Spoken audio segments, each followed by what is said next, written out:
am Coco, and this is Chewy, and he's going to be cross-listing and coming in and out. That's what he does best. But I wanted to thank you guys so much for being here. Tonight is our last live for the year, yes. And I am so excited because one of my really good friends and favorite people that I had the honor of meeting in person at FlipCon, and we became really good friends, and I love her so much, and she's a good person. She has a good heart. She loves the Lord, and she just kicked a butt running yesterday, and we'll talk about that tonight. So thank you all so much for being here, and let's welcome none other than the funny, quirky, sarcastic, beautiful Rachel. I'm blushing. Wow, what an epic introduction. I love that you included sarcastic. I feel like sometimes people don't get my sarcasm, but I appreciate that you do. No, because that when we were at FlipCon, you made so many comments that were so sarcastic that it took me aback. I was like, okay, so she's cool. She's like chill. Like she's That's the hardest thing is like when you only know someone on their YouTube, like that. Because I always tell people like watch YouTube and Instagram, especially Instagram stories, because you get like more of a personal look into somebody's life on Instagram. And then on Instagram stories, it's literally daily stuff that's going to expire. So you can put anything up there. I could be like, just trim my toenails. Wanted y'all to know. And then like when you meet someone in person, it's even more so. I remember somebody at FlipCon told me that they were like, it's really nice to hang out with you in person because it's like you let your hair down or something, like you are unguarded and I'm like, if you watch a 20-minute video, like you have to be on for those 20 minutes. You have to be engaging, entertaining, educating. Like that's not all of someone's personality. I promise you there's more to people than what you see on YouTube. People don't know who you are until they actually meet you in person. And I hope that everyone that watches you like meets you in person and knows you the real you, because you are a really awesome person. Thanks. I agree. I say the same about you. Stop. And Chewy over there cross-listing, holding down the fort, keeping the store in business while we chat. So just in case nobody knows who you are, which I doubt that's like impossible, you want to talk a little bit about yourself, your family, what you do, and and then we'll go from there. We'll say hi to the chat. The floor is yours. Sure. So I'm a full-time reseller and content creator. My content is surrounded around reselling. I've been integrating a little bit of like frugal lifestyle tips and stuff into my because that's why I started reselling, because I'm just so cheap. But anyway, I have a YouTube channel, Rachel Strickland, and my Instagram is Rachel Strickland Official. You guys are more than welcome. I would love for you to follow me on either or both of those. I resell from a small town. There's 7,000 people in my town. And I still find Versace and Gucci and all of the great things, because that's one of my favorite things to sell is designer. I love to sell vintage more than anything though. So yeah, if you want tips that surround stuff like that, then check out my content. Yay! And more. Give me more about me, maybe? Okay. This is all about you tonight. Okay. Well, as Coco just mentioned, I had a race yesterday. One of my biggest like hobbies and enjoyment in life is running. My husband and I are ultra marathoners. I know a lot of people here in the chat know that, and a lot of you guys were following along yesterday. I'm like blown away because we ran the St. Jude Memphis Marathon, which is their biggest fundraiser that they have. If you're unfamiliar with St. Jude Children's Research Hospital, they don't present a bill to any family. These families are battling so much. Their children have cancer. And so this is their biggest single largest fundraiser. And we ran there. Overall, there was like 30,000 runners or something. They raised $14 million for St. Jude. I can't believe that. But yeah, it was pretty epic. So we ran that yesterday. I love to run. I love Jesus. I love my family. I have two boys, a 7-year-old and a 17-year-old. Ecstatically happily married to my husband Drew, the bearded wizard. I don't know what else there is to say. I love to paint. I don't know. I'm an open book. That is the biggest thing about me, is the transparency. If I fail, I'm going to tell you guys about my failures. I learned to resell for free on YouTube. So that's basically what I want to give back is like I want to research videos and tell you guys how to do the exact same thing for free to like not pay for someone's bolo list. I'm going to make you a bolo list. Tell me the category. I'll make the video and then you just take notes and write it down. Of your house. You're always showing little snippets of your house, your decor, and it's like my dream. I'm I'm like Mary, the merchants in the chat. We're maximalist. So I've dabbled. I tried to tip my toe into minimalism and if it's just not for me, you know, to each their own, but I love vibrant colors. I love really quirky design. A piece that I want for my house right now that I'm trying to talk myself out of, it's like an ice cream cone and it's a blow mold. So it's like a store display for like an ice cream parlor. I just want it as a lamp in my living room. So really quirky design. That's what I like. And we've been working on this house for 18 years. I've lived here. I bought this house when I was 20 years old. And so I got in when the market was low and when the interest rates were good, and we refinanced when they were even better. And it just helps us keep our keeping our cost of living low allows us to do more with our free time. I love that so much. All right, let's say hello to our friends. And Melanie is here. Yay. And Chrissy's here. And Keith is here. Yay. And Miss Mary is here. Yay. And Nutter is here. Hey, Nutter. And your dad is here. I love it. Your parents are so supportive, and your mommy is here. Hi, guys. They are. I'm always telling everyone, like, I have the most supportive parents on the internet because I've seen people say that, like, their parents don't even watch their videos. I was like, if my parents missed a video, I'd be surprised. Yeah. Yeah, mom and dad, like, they're the first ones that watch my videos, and yeah. I love them so much. They're as supportive as well. As like just encourages you to be supportive with your own kids when you like come from that, and not everybody does. And like I just think that that's a God-given thing to pour that into your kids. And so just you can't encourage your kids too much. I promise you, if that was possible, then I'd be exhibit A, because my parents would be like, look at what she made, and it didn't matter what it was. We made them the stupidest presents. I remember making my dad a fishing reel with sticks and a spool of thread once, and we thought we did something. Like that's cute.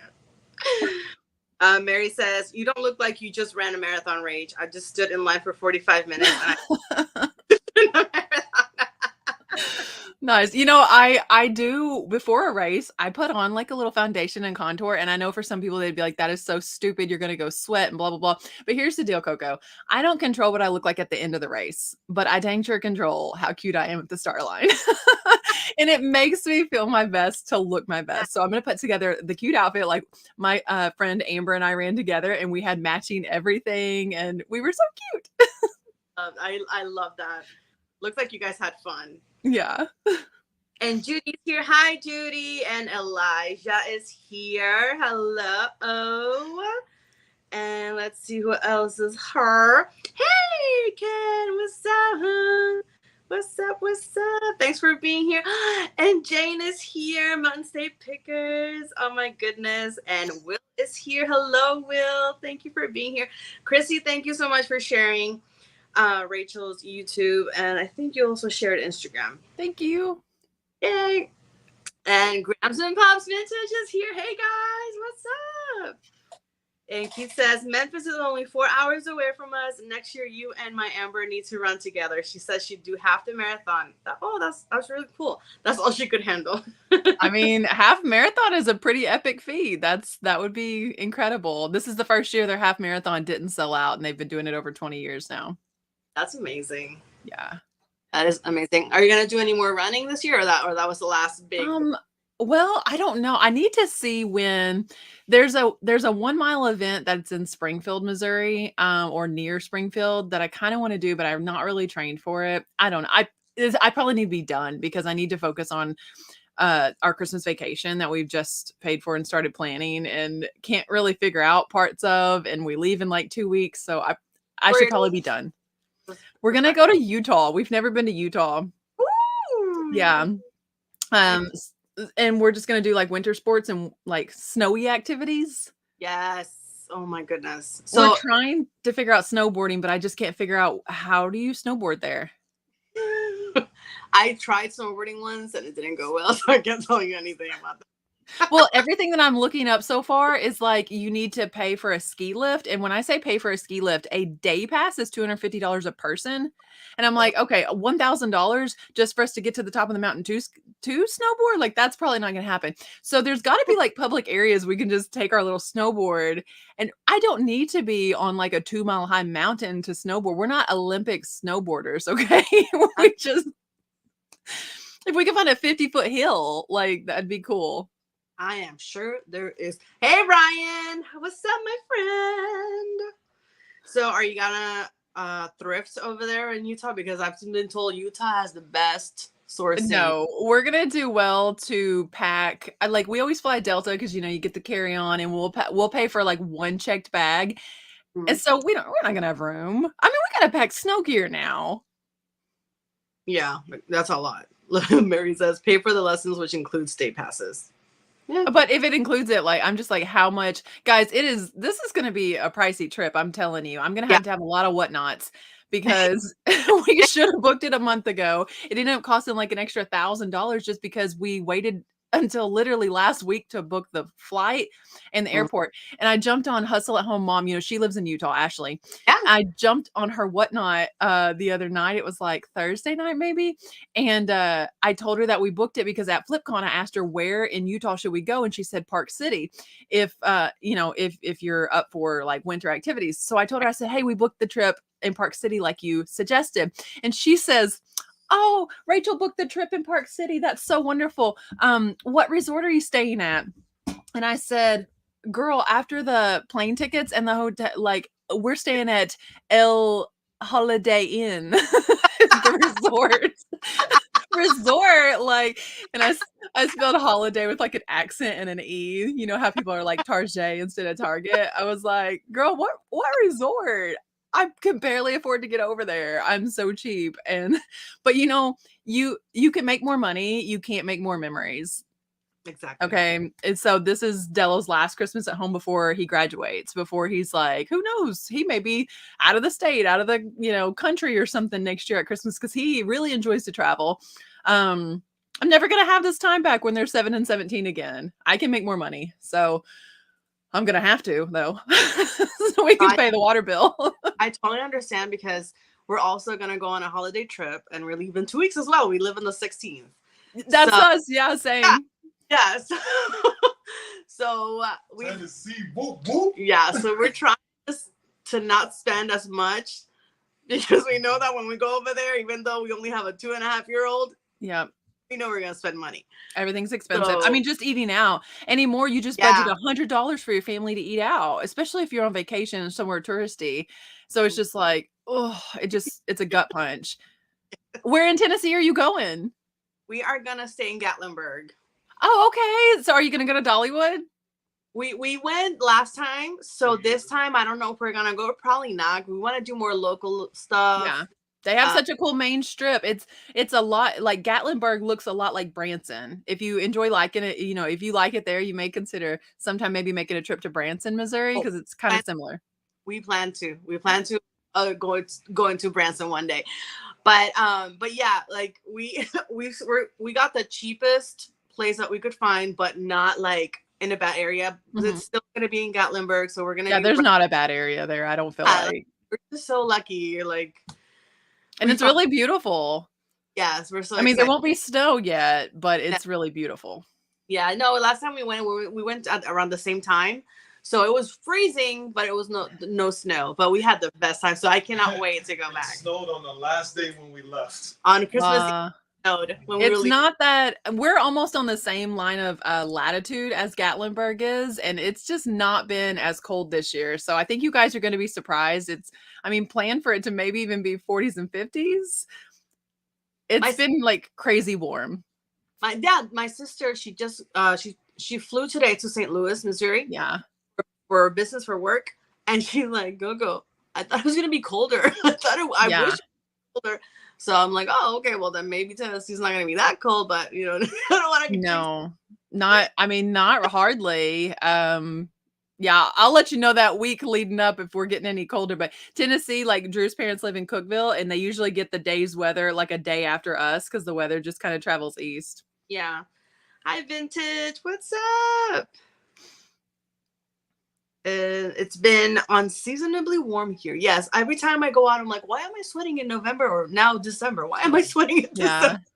It's gonna be weird if we plan all these snow things in Utah and then we get there and it's like there's not much snow. But to us, like they'll cancel the schools if we have 2 inches of snow. So 6 inches here is like, whoa, we're gonna be trapped for a week. And so if there's anything more than that, we're gonna think we're in a snow globe anyway. Nutter says it's snowing over there. I bet it is there in Vermont. Oh, it just says they went to Gatlinburg and the mountains as a church vacation. That sounds. That's fun. Let's do it, Judy. Oh my God, what's going on? There we go. I haven't been wearing a coat or jacket lately, and it's November. Yeah, Judy, I know. It's December now.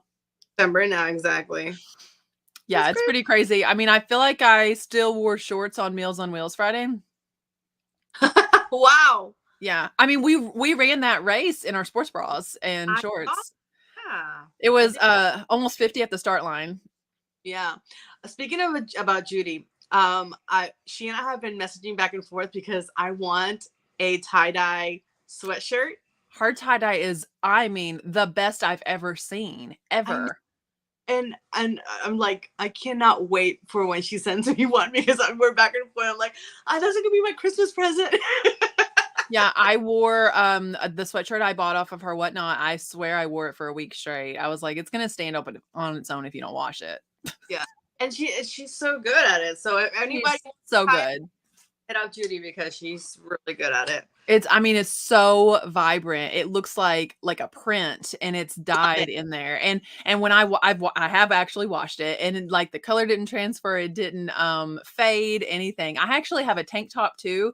And I'm thinking about cutting it off to make it crop because it was kind of tight around my midsection. And and I have a bag from her, like a little tote bag. Yeah, I love the bright, happy colors. So can't wait. And look who's here. Christy's here. What's up?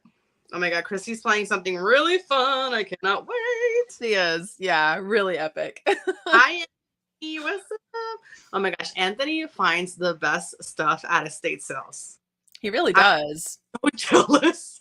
And I say we all fly in and raid his estate sales. I agree. Like over here in Florida, I feel like it's good sourcing sometimes, and then sometimes it's like meh. I don't know. Yeah. And last couple of times that I've sourced, I've actually gotten really good stuff, and I have not listed anything because I'm going in order of what I buy. So I'm trying to hustle. How hard or easy is it to find a lot of inventory so you can like keep your store like going? Me personally, like it's plentiful here. I'm not kidding you. There's a handful of resellers within the whole county, probably. No one does what I do. Like there's one other like big eBay seller in town, I feel like, and they do new merchandise. Okay. I mean, there's a few people that have like antique booths, and there's one of my friends, Nick, he does eBay selling, but on a way smaller scale. And I mean, he's happy with that. There's people that like they're almost hobbyist resellers, or people that, specialize in plush like you do, but not a whole lot of people that are just like searching for the vintage junk that people think around here it's junk and they don't even want it. And I'm like, do you have any idea? So when I say I've saved the vintage, I mean it, because it's headed to the garbage here because like they don't see the value.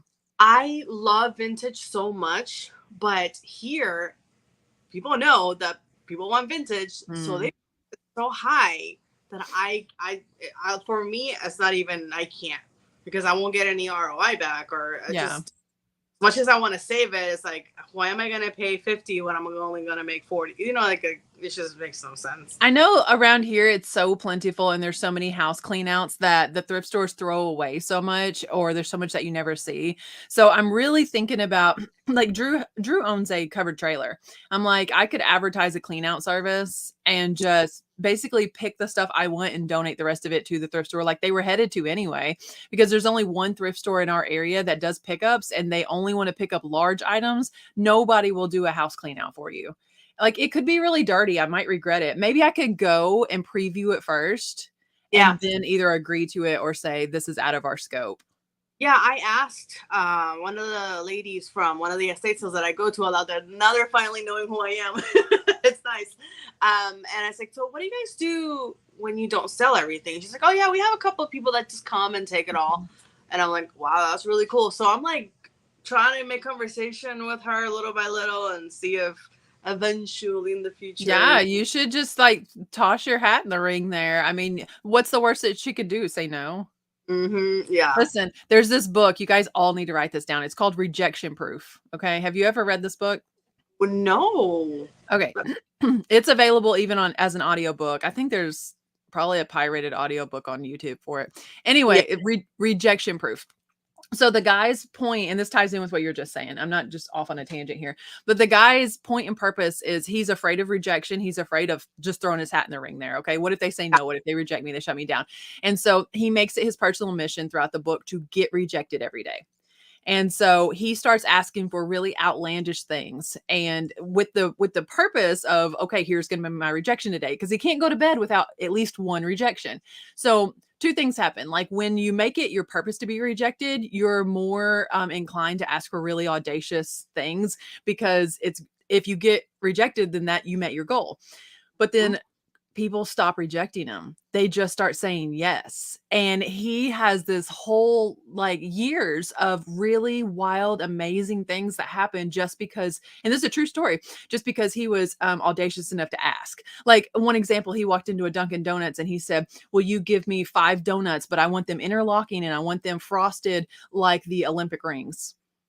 Wow. And the lady sits there thinking for a while and she's like, yeah, I will.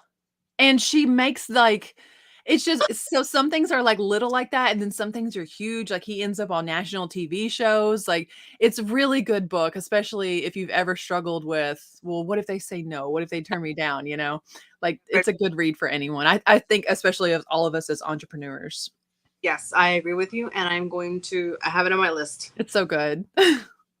Yes. Anthony says, I've honestly been considering starting a cleanup business. Yep. Oh, yeah. I mean, it could be super lucrative if you can get the stuff before it goes to the thrift store. Not only are you cutting out the opportunity for the high prices, but you're getting the stuff that they literally say, this is garbage, and throw it away. Because y'all have seen me sell some garbage. I don't want you to throw it away. They don't put t-shirts out at our thrift store. T-shirts, Coco. Yeah. You're never going to find a single stitch at our thrift store because they go straight into recycling. And I've asked them, I'm like, can I look through the recycling first? Nope, absolutely not.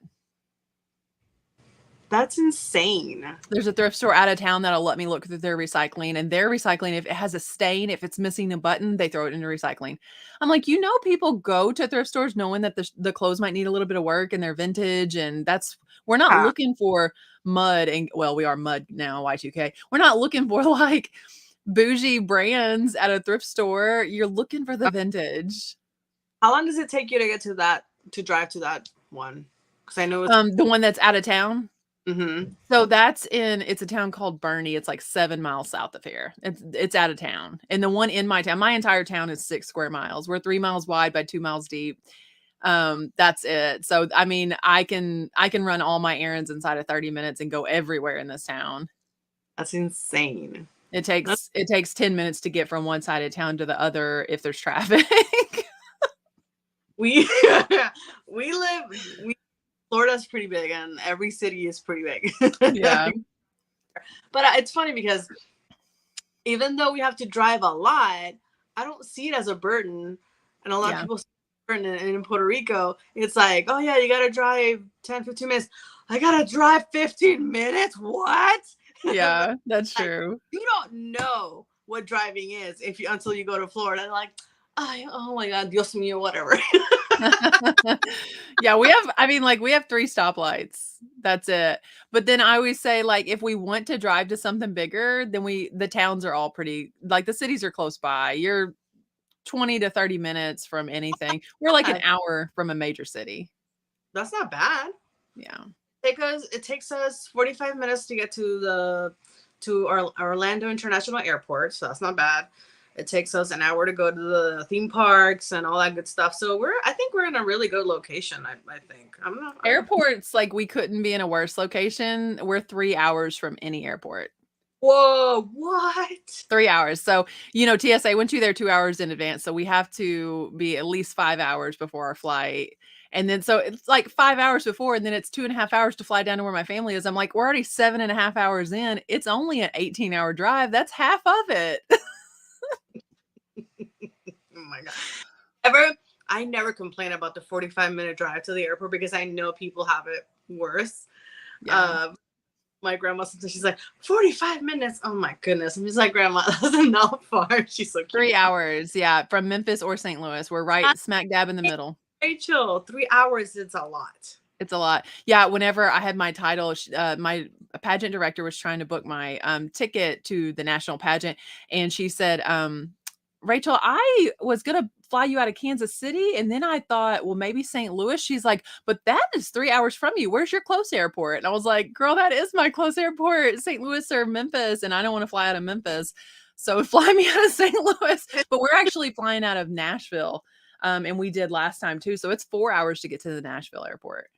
Oh, wow. Nashville. Yeah. Wow. Mary says, oh gosh, makes me want to volunteer at thrifts just to save the vintage. True. I know. Because he says, I helped clean out a storage unit, and that is one of the ways I got started. Still have loads of her items. Yeah. There are real estate companies looking for, that's right, for clean out people all the time, like where they do a repo or just need the stuff gone, or a family from out of town. Yeah, that's right. I forgot about that. So if you do, I used to sell real estate, and when we had any type of like a foreclosure situation, the clean out process of that is really crazy, to be honest with you. And you do have to take everything. They do pay you for it. It's called a trash out. So if anyone's interested in doing something like that, you would actually get a hold of like a loss mitigation company. And then, or any REO department within a mortgage company, and apply to be like their trash out. Occasionally, like the realtors themselves have to seek out trash out, but we would pay them like $500, but they literally had to take everything. And some of the times they even had to clean. I wouldn't want to do any of that. Most of the time in the foreclosures, you walk in and it was bags of garbage. Mm-hmm. I want to do hey, so-and-so in our family passed and we have their entire state full of stuff. Everyone's taking what they want. We just need it gone. No one's car is big enough to haul it to the thrift store. And I pull up with my covered trailer and load up 60 years of antiques and vintage. You know what I mean? Love that so much. Wouldn't that be cool?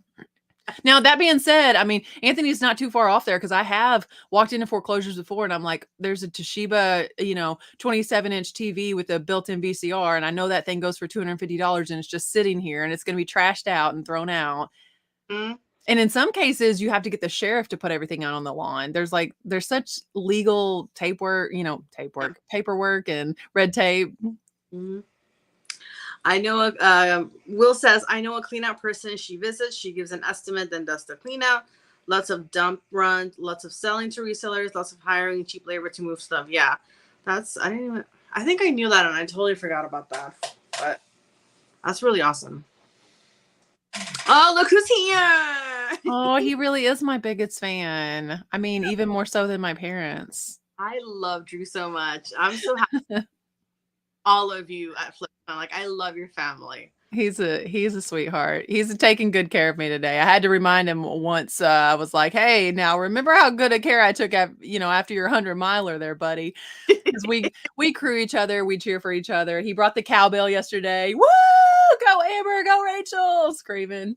And then he's gotten me my Tylenol. He drove. I said, you know what sounds good? He said, what? I was like, a Diet Coke in a can. He said, okay. And he went and put his shoes on and drove into town, my huge town, and got a Diet Coke and some Lay's potato chips, which are so amazing. And I snacked on them. And that's your recovery snack. Yeah. You'd be surprised how good a Diet Coke tastes after a long run. I'm not like a soda drinker. So I was like, Diet Coke in a can, not a fountain. I don't really want a bottle, but I just want that crispness of a Diet Coke in a can. So what makes you keep running when you feel like, oh my God, I can't run anymore. I'm tired. I want to quit. It depends on the race. It really does. Yesterday, So we ran through the hospital grounds of St. Jude, and you have the patients, if they're able, can stand out there and like cheer you on. And to see a child that's battling for, their life in cancer, telling you that you're doing a great job makes you feel this big. That's so humbling. And I'm like, what I'm battling right now, my pain I don't hold a candle to what they're going through. And every mile they would have artwork by the patients. And we would see parents out there. This one guy, I run past him, and I'm not kidding you, Coco. It was just the perfect time because I started to really feel it. We were like around mile 18. He holds up his necklace, and it's a picture. There's a girl in the picture. He's like, "You're running in her honor." I'm just like, oh, the whole city loves this marathon. So races like that, it's easy to dig deep and find your why. But some races, like the 24-hour run in March, my why was because I needed an adventure, because our job is really sedentary and it's boring. And if you're a reseller and you think that some days aren't just boring, I mean, you must have more exciting, because I love what I do, but some days can be so monotonous. And I was like, I just need an adventure. So sometimes that's my why, I guess. Elijah ask you, besides the 24-hour marathon, which was brutal, like you say, what was your most hardest marathon? I had an ultra marathon. It was my very first ultra marathon. So ultra is anything over 26.2 miles. My very first one was the 60K. It's like 37-mile run. They should have rerouted and went with the alternate course, because when it started raining in the morning, it never stopped. And so we're running through the woods, and the trail kind of dips down into a ditch, basically, that you're running in. So after so many hours, it was shin deep water. And like when you're at the beach and you try to even walk in the shallow water, you can't lift your legs. And I realized that I didn't know how to run in water. And this is 3 loops around. So the first loop around, they said, you can stop. We realize how brutal it is. You can stop and we'll give you the half marathon medal. And I'm like, no, I didn't sign up for half marathon. And I make another loop, and they're like, okay, you can stop. And we'll give you the marathon medal. And there were so many people walking the other way and stopping. And I was like, the only way out is through. I did not come here. I didn't come this far to only come this far. Right. And my family was parked in the middle, and I saw them one time every loop. And Drew's there making peanut butter and jelly sandwiches for me and stuff. And I finished that 3rd loop, and I was the last finisher of that race. But partly because so many people dropped out. They dropped down.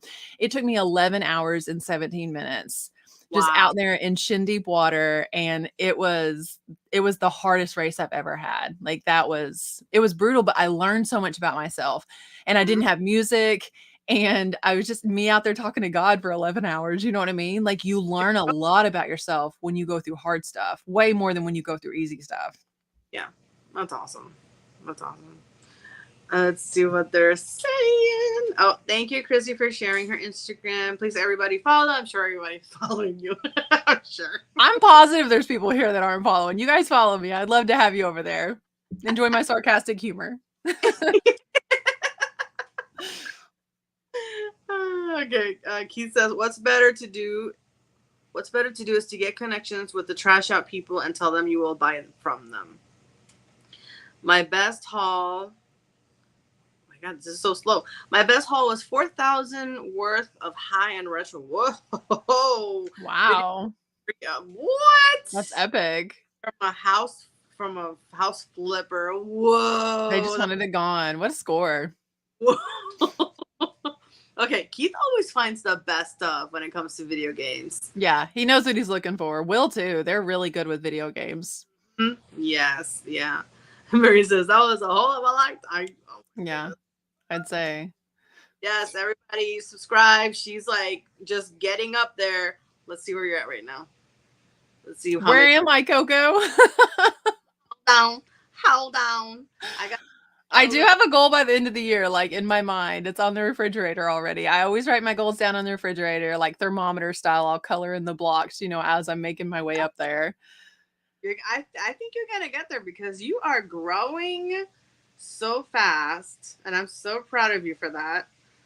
Hold on, I'm getting there. Almost 26K, almost 26K.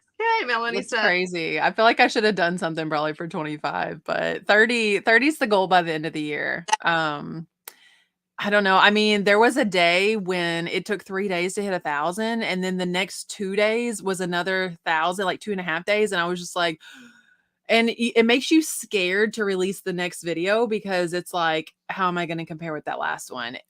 Are the people that subscribed off the last one still going to like me? Am I like, I don't know. I don't want to say you're waiting for the other shoe to drop because I always want to like feed it positive energy. I don't want to feed any negative thoughts, but you just like it's a lot all at once, but it is such hard work to have a YouTube channel. And you work for free for a long, long time until one day it pays off. And I feel like I'm finally there where that it's finally that day that it's, it's like financially paying. It's always paid off because I wouldn't know you if I didn't have YouTube. I wouldn't know any of these people in the chat. Like there's real life people in my life that I gave the link to follow me in this marathon that never clicked it. And almost everyone in the chat here watched me yesterday. You know what I mean? Like those are actual friends. Those aren't people that are just showing up in the shadows to, oh yeah, I know her too. Like those are your friends. These are like the people you do life with. And so I feel like YouTube has paid me and made me rich in that way. Like I'm already rich off of YouTube from the people I met here. You know what I mean?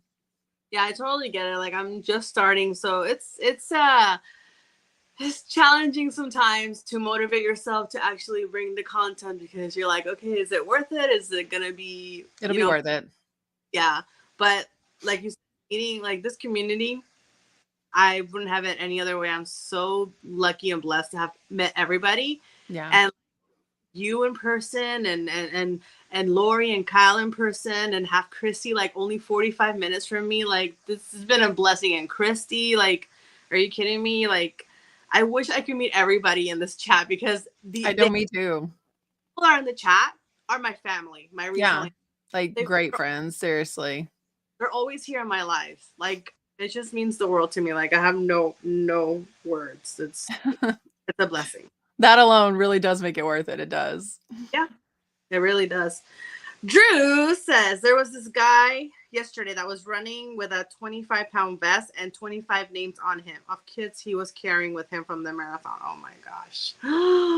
It's really an emotional day. It really is. That city loves that race though. They love the hospital. That's amazing. And you were saying that you stayed in a bougie hotel. Is that what happened? I didn't mean to. I did not mean. I posted on my Instagram. We accidentally stayed at Graceland. Okay. Like Elvis's house is Graceland, right? And the place was called, we just wanted to get the closest place that was left. That was the cheapest, closest place to the start line. All right. So we're like 14 minutes from the start line, but it was better than staying in West Memphis, Arkansas, like we did the other year that I ran it.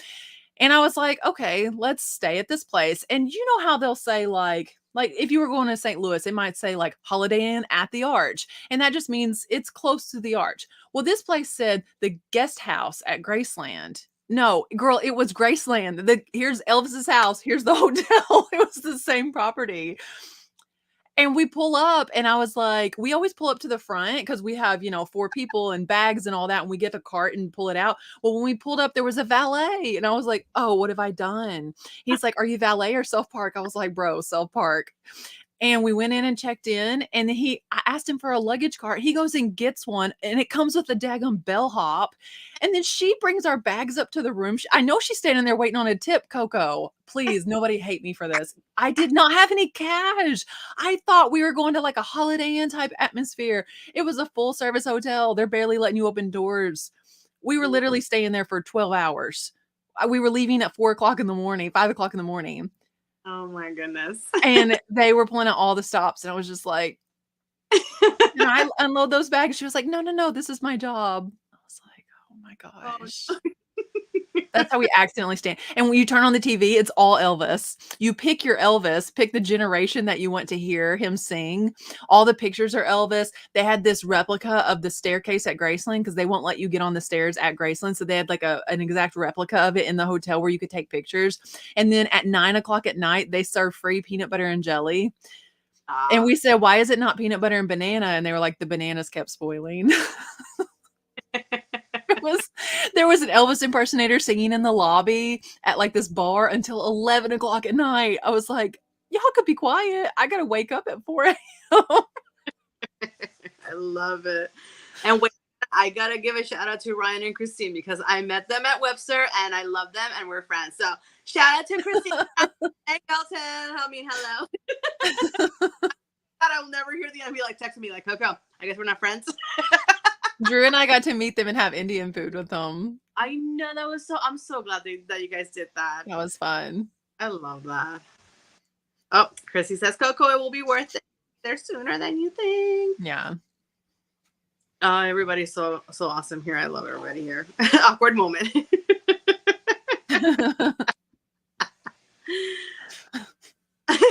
Reseller Will says, did I just hear a reseller say she didn't have cash on hand? What? Yeah, I used to like only carry cash, and Drew kind of thought that was weird when we met. He's like, you always have cash on you everywhere, like in your pockets, in your purse, in your console, in your glove box. Like, why do you? And now I don't have any, so I'm gonna blame him that I do everything electronically now, PayPal or my debit card or. Yeah, I don't know. I just never have. And then if I do, heaven forbid I have cash. They say kids are expensive when they're younger. No, senior year, most expensive year of my kid's life. Every week he needs $15 for a t-shirt, $20 for a t-shirt, $40 for a field trip. Like FCCA or FCA dues. And I don't know. He's in FBLA. He's in beta. He's in like a honor choir, everything needs a t-shirt. Homecoming, they make a t-shirt. I'm like, we do not need disposable clothing. Every event does not need its own t-shirt. And so if I carry cash, like the kid walks out the door with it every morning.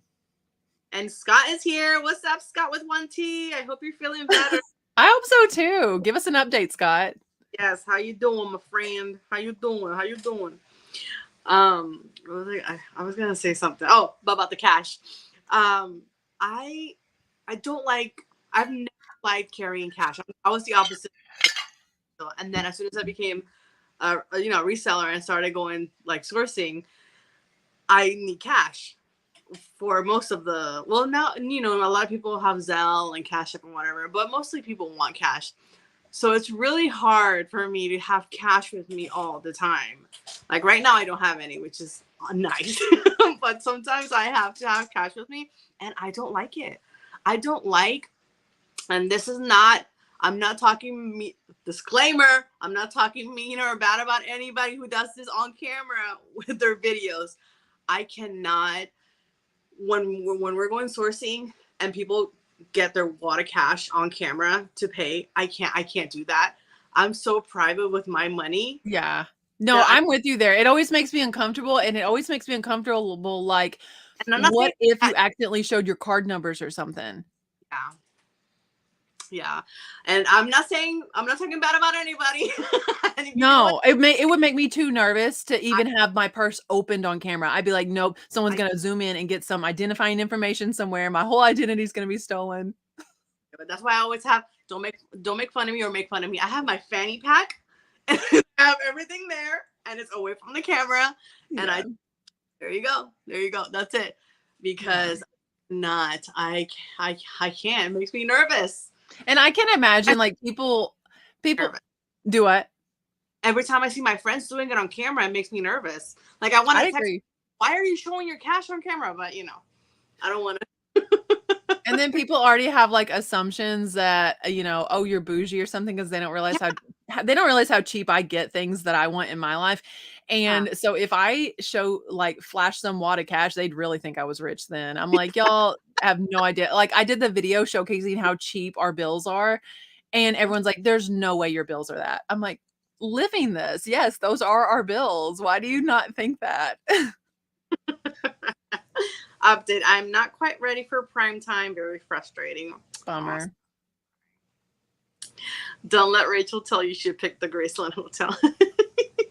I didn't realize it was actually at Graceland. And then as we're driving over there, like things started to get a little sketchy. And I was like, oh gosh, where did I book this thing? Like, because Drew has to book them. I have booked the rattiest hotels if I pick. I really do. And so I always have him pick because he has really good luck picking hotels. And I did pick that one. And the closer we got to it, it was like these rundown gas stations. And then it got to be lots of like dirty looking motels with doors on the outside and everything. Nothing wrong with that. I've stayed in plenty, but these were ratty looking ones. And I was like, oh my gosh, where are we going to stay? Yeah, I'm also not that good at picking hotels. I'm not. Chewy is good at it, and we go and we talk about it and try to decide which is the best for our money, to save money. We don't want to be sketchy either, living. Yeah. So we have to pay up a little bit. What are you gonna say? What are you gonna say? Here we go. He's gonna talk. Yay! I remember many years ago, I booked a hotel. It looked so nice in the pictures. I should have done my research more, but when I actually got there, it was like a murder scene.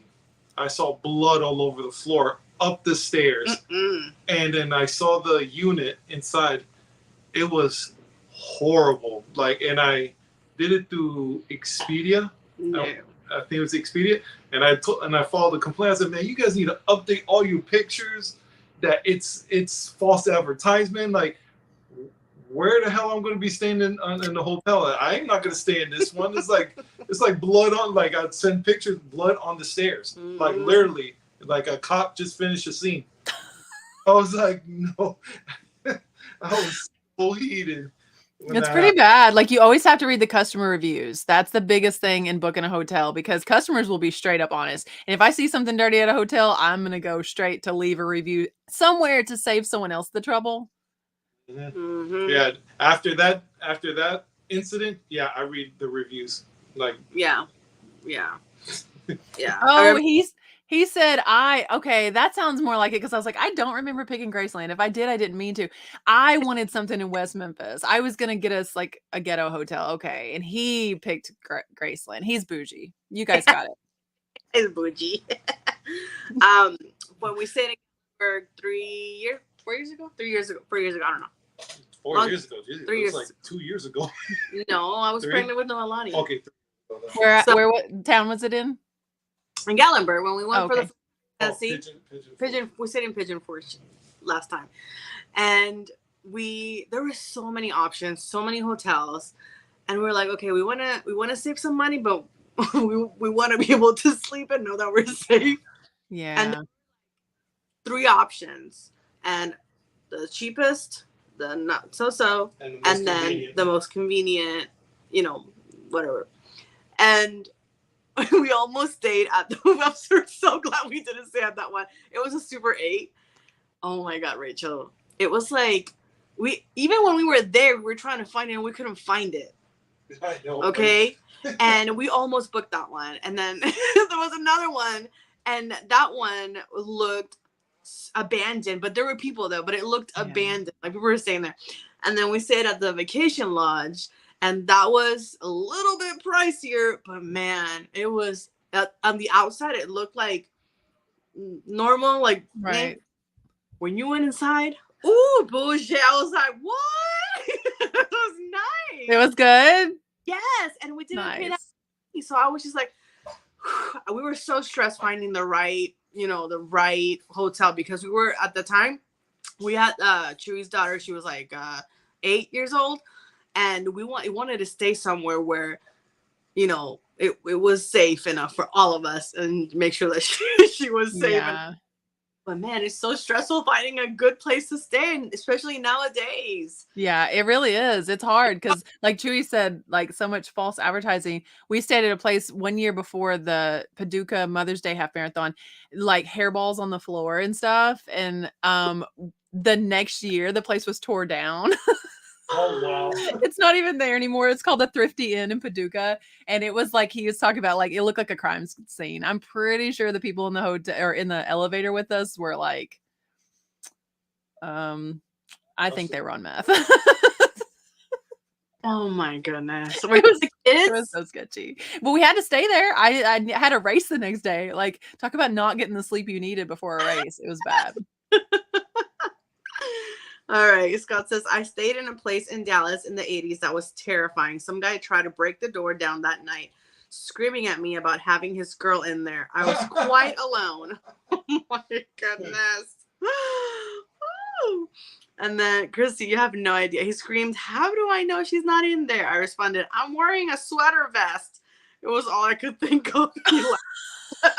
I can't believe he left. He's like, this guy is cool. I'm going to let him live tonight. I'm wearing a sweater vest. I love that. That'll be my go-to if I ever need to save my life from an intruder. I'm wearing a sweater vest. So what are your plans for next year? What are your goals? Your dreams? What are the goals? I haven't made a vision board yet. I keep looking over at my vision board. Okay, let me tell you something. Can I be bold? Of course. Okay, let me be bold and audacious and speak some truth into this real quick. All right.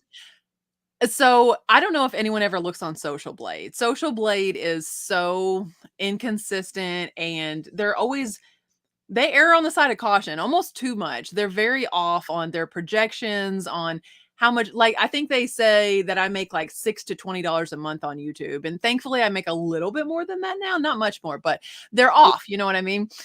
So even on Social Blade right now, they give you projections based off of where you're at in your current channel growth, where you'll be in 4 days, in 10 months, in 5 years. And the other day when I hit 25K, I got on there and it said on there, you will hit 25K in 4 days. That's how off they are. Like they didn't even see that it said it on there, but it was still a projected in 4 days. Right. And even on Social Blade, they said you will hit 100,000 in 16 months. And I was like, okay, so if Social Blade, who is always wrong, they're always like, they claim that you're a lot lamer than what you are. If even they see it as possible in 16 months, why can't I see it possible for 2024?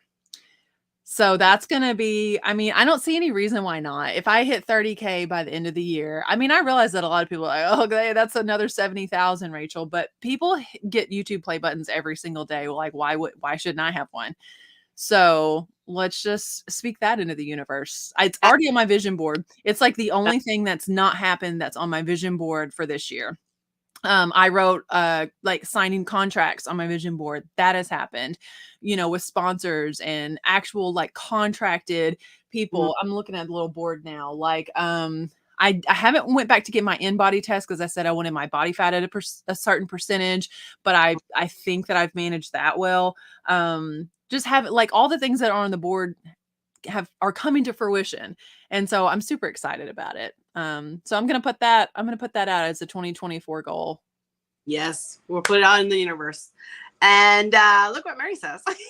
Mary, I did have the caveat, if I have the energy, I'll show up as a cat. And I barely had the energy for this. I'm going to send you girls a picture in our little group message about what I look like before this because I took a picture and I almost sent it out. Guys, should I show up to Coco looking like this?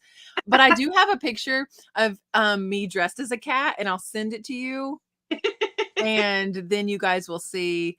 It's pretty wild and crazy. I mean, my hair is like huge, but if you missed Coco's show last week, they were talking about the best musicals of all time. And these losers didn't mention Cats. They didn't mention Fiddler on the Roof. What else did you not mention? I don't remember, but I was so sad. Literally all you were saying in the chat was Cats. And I was just like, stop it. I know. I was like, I'm just going to flood this chat with Cats. I was so offended. I think that musical, like the original, I haven't seen the movie either. Who needs to see the movie when the original is as good as it is? That song Memory, like. Yes, I agree with you. And Rum Tum Tugger, he's a curious cat. Listen, Linda. Watch the original, and maybe have you seen the original? Of course, and you said that you liked it. Yes, I liked it, but it's not my favorite, so that's why it wasn't in the options, and it wasn't even in my radar. No one mentioned Mean Girls. Like that's its own musical, and it's pretty good. Well, now when I have to listen to the soundtrack is on Spotify. Yeah, have it ready to listen to it when I go to Tennessee and then drive Chewy crazy with musicals. So how epic is that? Because I am not really a great singer. You're a great singer, but I randomly bust out in song all the time, and it will be made up songs like "Did you unload the dishwasher" or something. And my family has to put up with that. Like I can only imagine that Chewy has the same fate. Like he has to listen to you sing all the time. Yeah, he knows that if I could sing instead of talk, I'd probably do that. Nice. And sometimes he likes it, and sometimes he's like, really, babe? Really? But what he knows is he loves to sing. He loves to sing in the car, and he sings anywhere as well when nobody thinks they're watching or listening, and Coco's listening. And he like, does he's got a good voice. You enjoy it? Nope, I don't. You had every opportunity to be like, yes, we would have never known. No. Well, no. He's not that bad because I can tolerate it. There's some people that can't, you know, but he can carry. Just make a joyful noise, Chewy. Yeah. But it doesn't even bother me because he enjoys it. So when he's happy singing, I'm just like, just let it happen. Nice.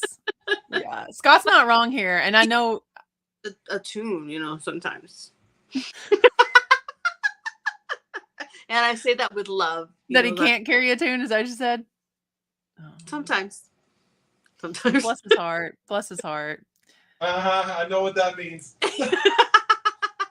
Bless your heart. Bless your heart is not the put down that people think. Like, people are all the time like, oh, I mean, I realize that it can mean a lot of different things, but I don't say it negatively. No. Yeah, I used to live in Alabama, and they used to say that a lot. I was like, oh, bless your heart. You could say bless your heart like to be catty or, you know, something towards somebody, but bless your heart can be positive too. So what says, if I get a button, I'm selling it on eBay. You can buy them on eBay. I've looked at that as an option to make it happen this year. I'm just kidding. You can get them on eBay though. You can. Yeah. People sell them. Bye, Elijah. Thanks for being here. These losers. We were all thinking it. I was just the only one that was standing up for the poor cats. Yeah, it's so bad. Like the movie, like I was so mad that because I like I said, Cat's not my favorite, but they have some good songs. So when they did the movie, I was just like, why? I don't feel like I watched the movie. It was just so bad. Keith is like, I'm so glad they didn't mention cats. Exactly. And no one talked about Phantom of the Opera either. Yes, they did. Oh, they did? Okay. Yeah. I was just too, like, I had tears in my eyes from the Cats fiasco, and I couldn't read your things. I think it was Lori who said Phantom of the Opera, if I'm not mistaken. That was her first choice. I was like, Drew, pull up this live and go ask them why no one has said. He was like, what? I was like, just do it. Don't ask any questions. Just bust into the live and say, why are we not talking about Cats and Fiddler on the Roof? And he bust in there and said that. He didn't have any context. He's so supportive. And then Will's like, Rachel sent you here. It's all right through us. Man, let me tell you, it was so much fun last week. Last Sunday, that was so much fun. I didn't know how many love musicals. I was just like, I thought I was the weird one that loved all the musicals. That's funny. Like everybody in the chat was just even you like loving musicals. That was awesome. Even though we don't like the same musicals, that's okay. You had some good ones on your list too. You did. I just was so surprised not to see that on there. It's okay. It's okay, Rachel. I'll breathe through it. Okay. It says, just check. It's about $90 to buy a silver play button on eBay. Wow. You can buy a finisher medal for a marathon too, Scott, and that doesn't mean that you accomplished anything. Chrissy says, I can sing like Whitney in the car. Scott says, I sing more like Biz Markie than I do Whitney Houston. Yeah, I blacked out. I didn't see the Phantom of the Opera stuff. Oh, dang. I was somewhat right. What? Who won the... Let me see. How do I find this out? Okay, so A was Hannah. So Hannah had 15%. B was Lori, Happy Picker. She had 31%. C was Kyle, Grumpy Picker, and he had 15%. And then me, D, I had 38%, and there's 13 votes. So you won.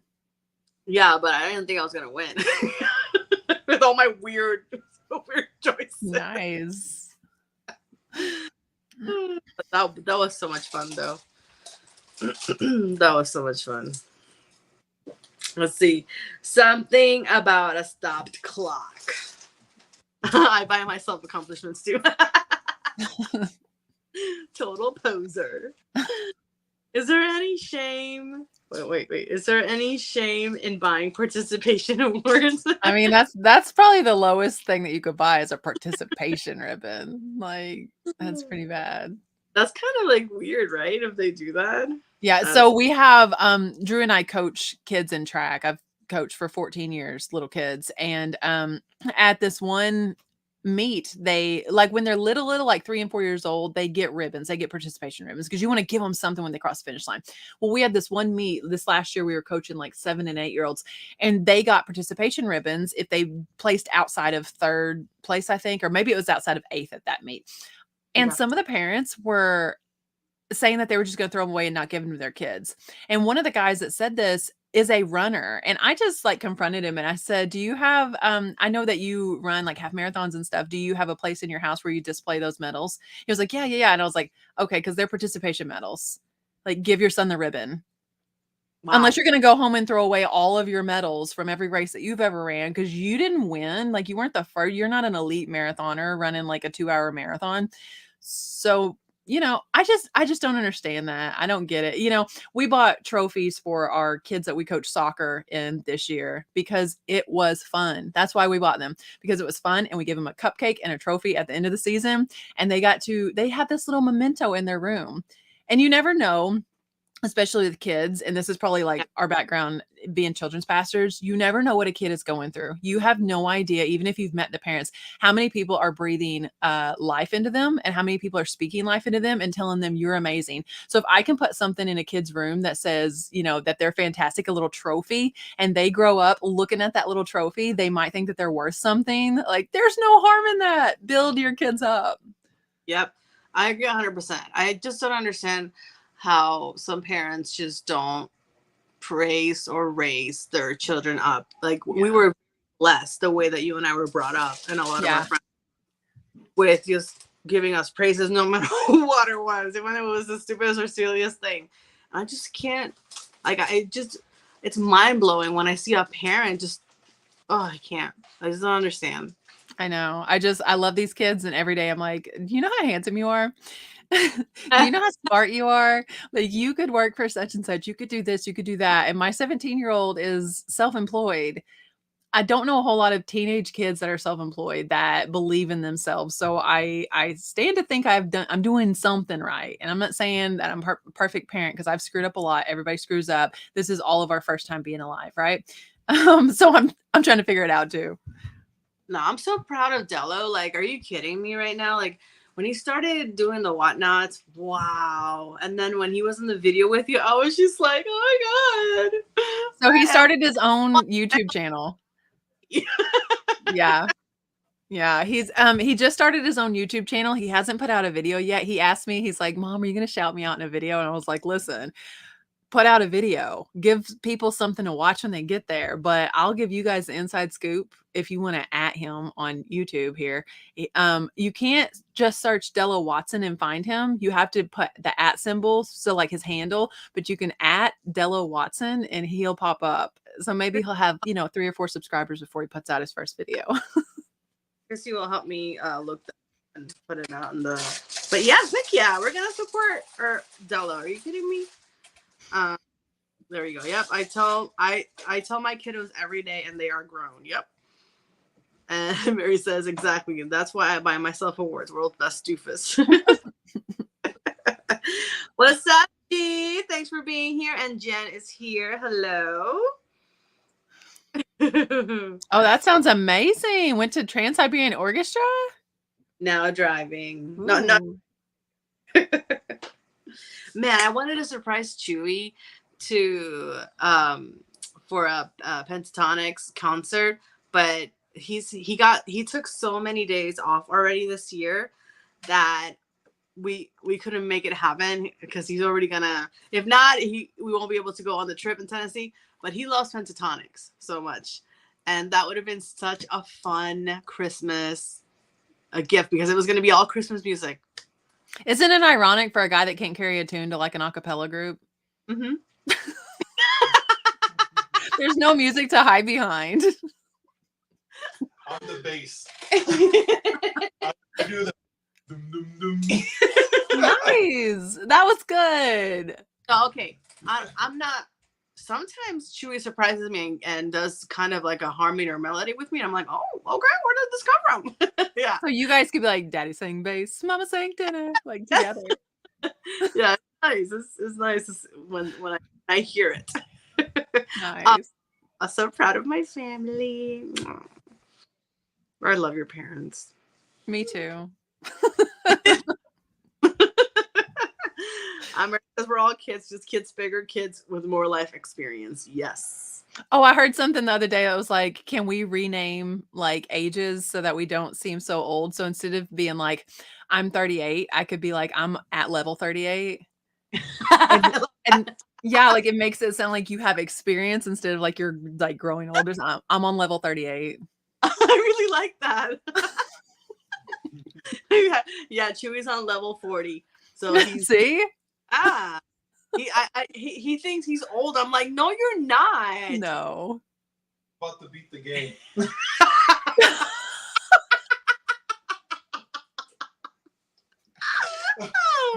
I can't with him. My dad said today that he is old, and I'm like, you're literally 20 years older than me, so you're not old. All right, so everybody, that's Dello's YouTube. So go ahead and Thank you. He's gonna freak out if he hears that we shared this and anyone went over there. Nothing there yet, guys, but there will be. There will be though. So he's doing actually a cool thing. Let me can I tell you real quick? Can I talk about this for a minute? Yes. This is okay. You do what? Well, where do I start? So when I was 17, it was about the time the first Fast and Furious came out when I was like 16, 17. And I bought a 98 Mitsubishi Eclipse that had the same bird on it as Paul Walker's Eclipse in the movie. And then throughout high school, like I tried to mod it out and I got like a Blitz body kit for it because that was the same body kit in the movie. It has a carbon fiber hood and like a Z3 wing and matrix exhaust and carbon fiber side view mirrors. Like the car is pretty cool. I put a cold air intake on it. It's just a little 4-cylinder, nothing fast. I didn't like nos it out or anything, but cosmetically it looked really cool. I still have that car.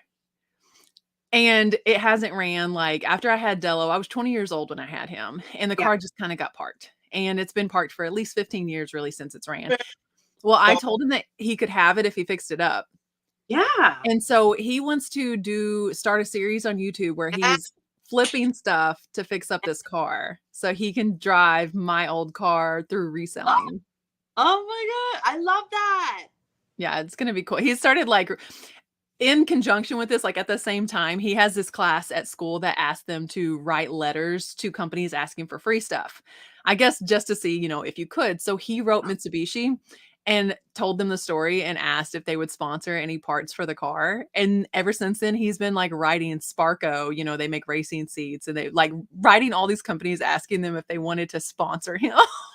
I'm like, he's nothing if not audacious. Oh my God, that's so cool. Okay. Tell Dello that the first video he needs to do a whole shot of the car. He already went out there and filmed it. He walked around the other day. Yes. He's like, Mom, can I borrow your camera? Before and after. Oh my God, I can't wait. It's pretty rough right now.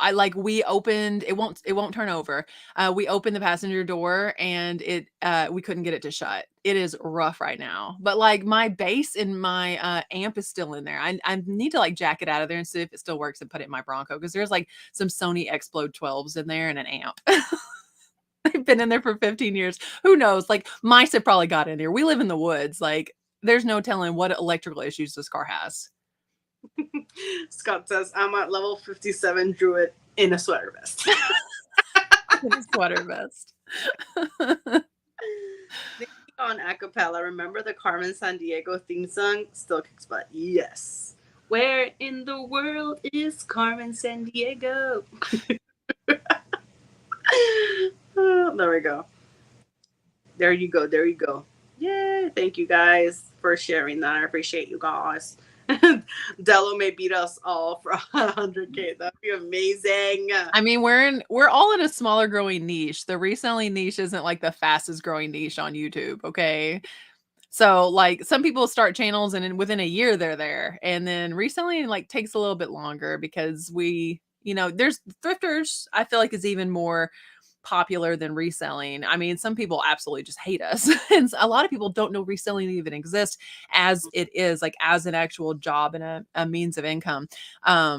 So yeah, it's kind of important to try to cross post some of the stuff like that last video. Well, the next to last video I put out, I almost didn't put it out because I thought this doesn't have enough to do solely with reselling. No one's going to watch it. My subscribers, my friends are not going to appreciate that I'm putting this out.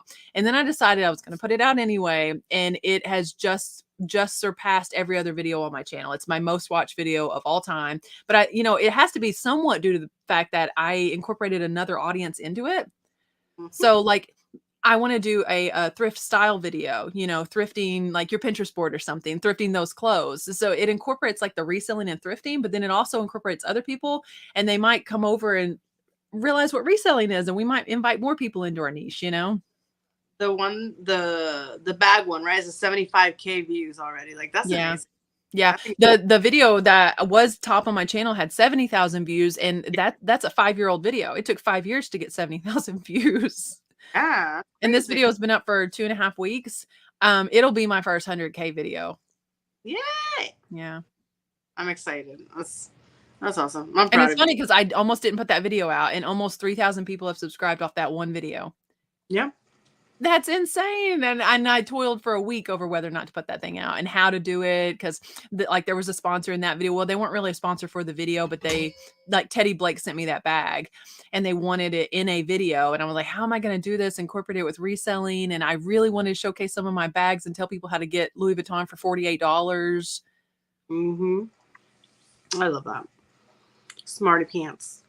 Your other subscribers absolutely want to see that type of content. Yeah, I hope so, because like the next to last video, Keith, there's one that's at 70 that's from like 5 years ago, that it's about how to fold a flat rate envelope, and it's not even really relevant anymore because there's not as big of a gap between a flat rate and a padded flat rate now that there was 5 years ago.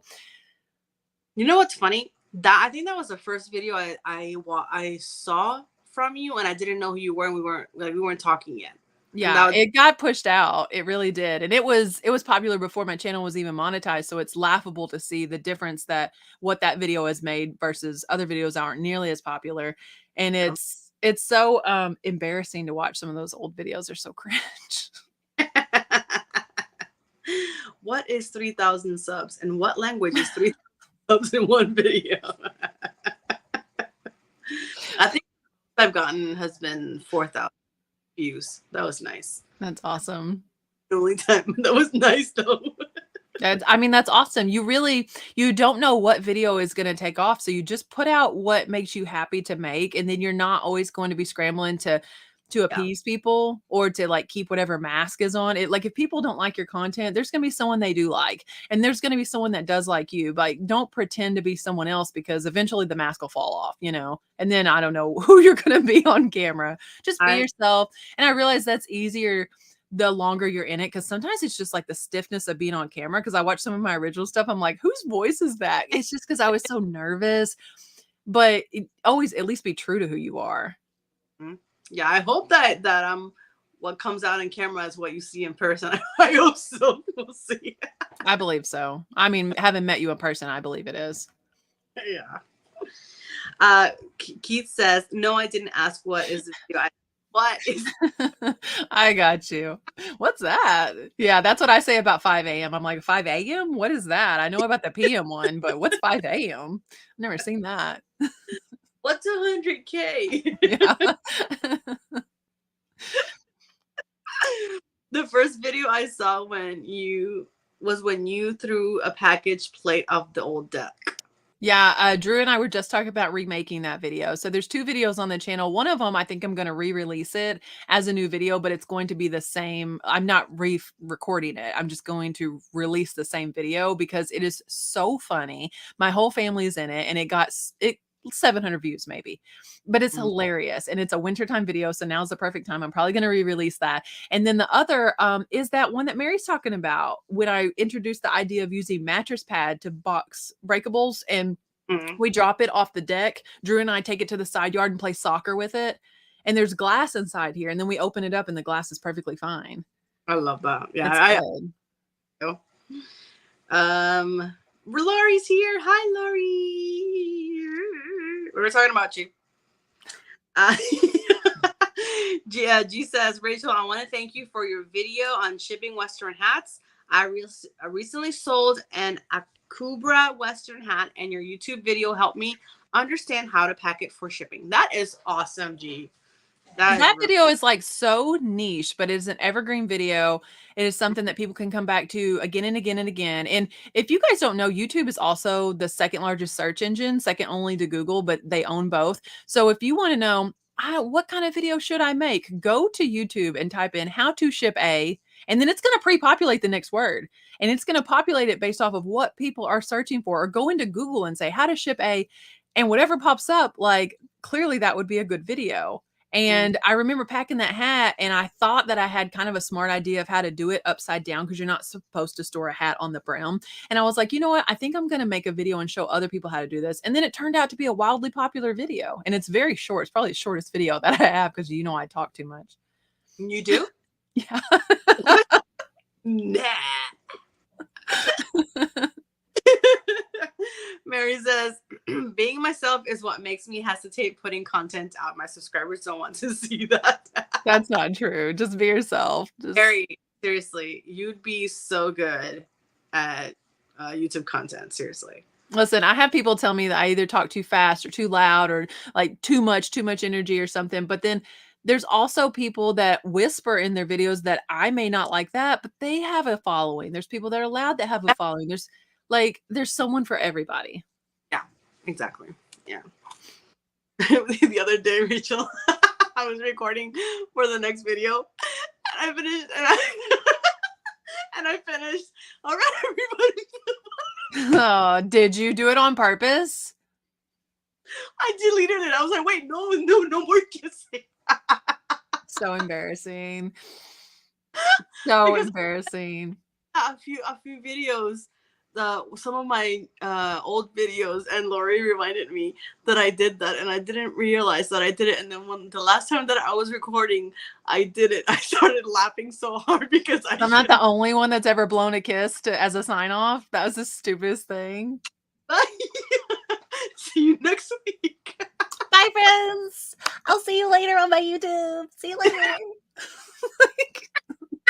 So cringe. That's the beauty of your channel starting small, because like if you put out 3 videos and you immediately went viral and you have 200,000 people, everyone's watching. They're watching every time that you screw up, every unedited bite.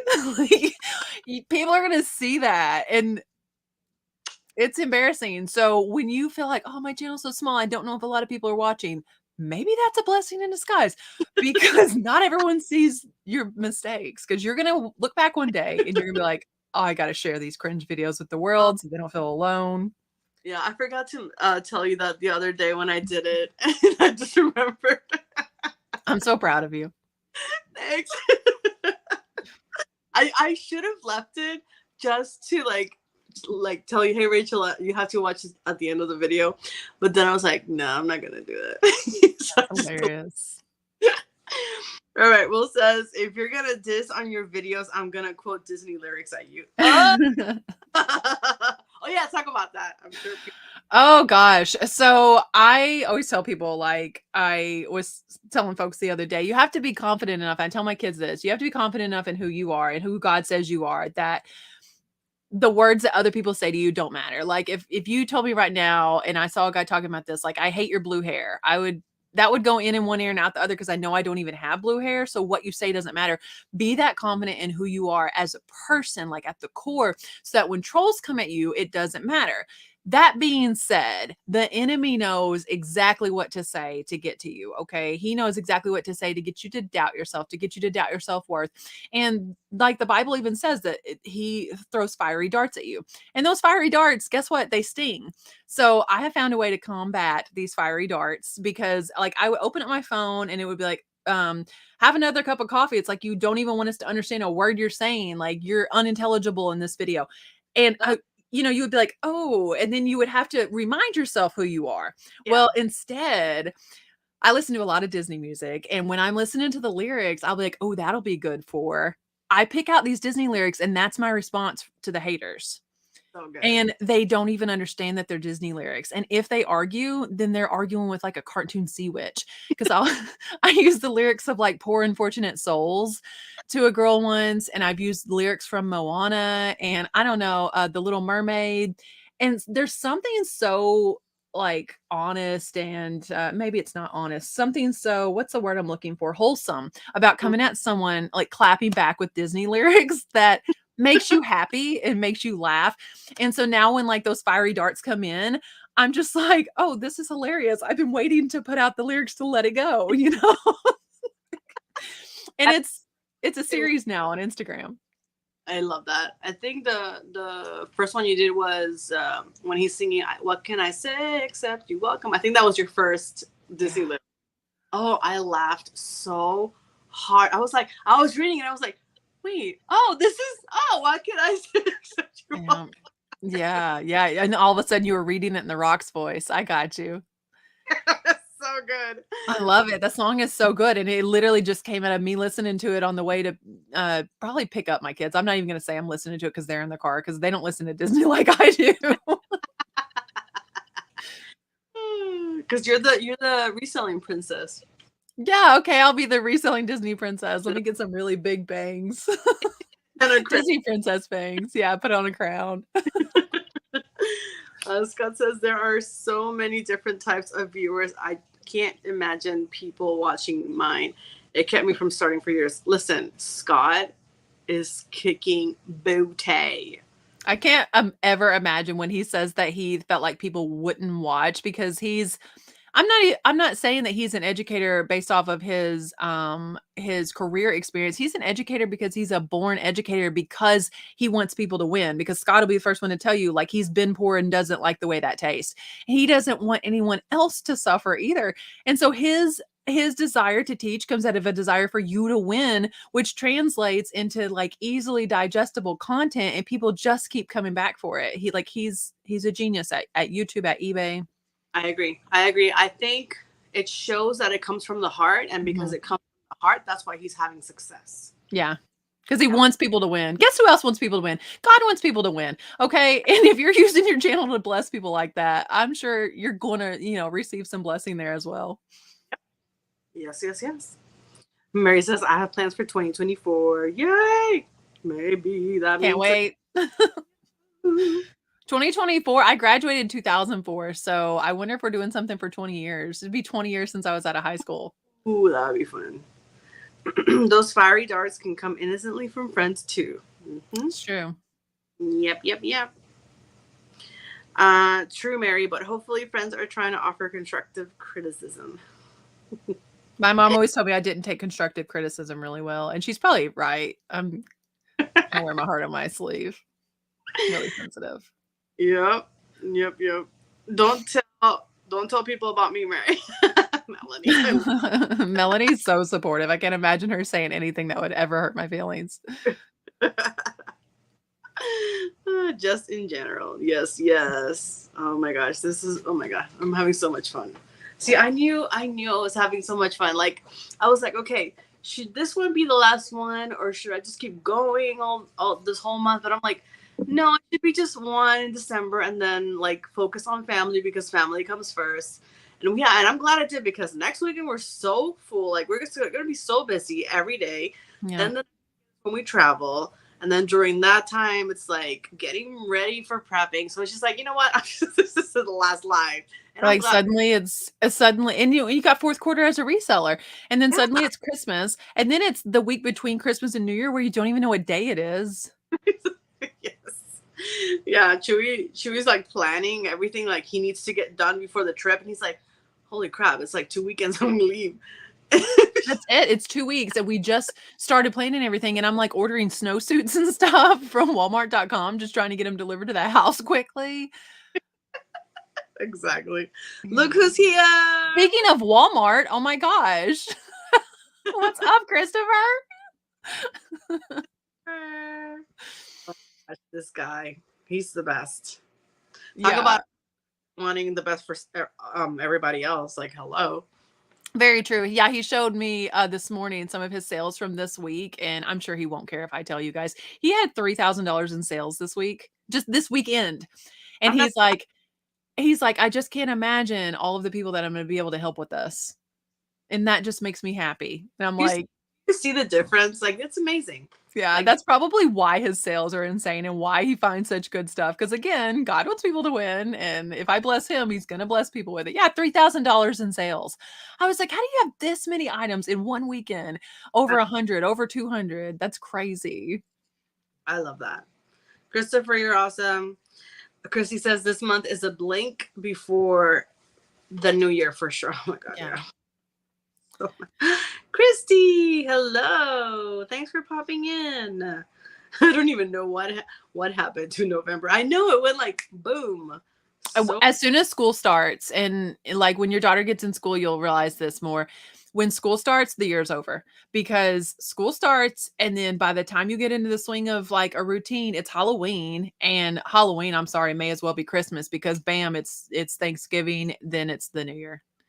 Oh my God. It's so you better just stop and soak it in and realize all the important things. You'll make more money. You won't make more memories. And one day all you'll have is memories, Yeah, that's what I keep reminding Chewy because I understand, he works so hard for us. Like, he's amazing.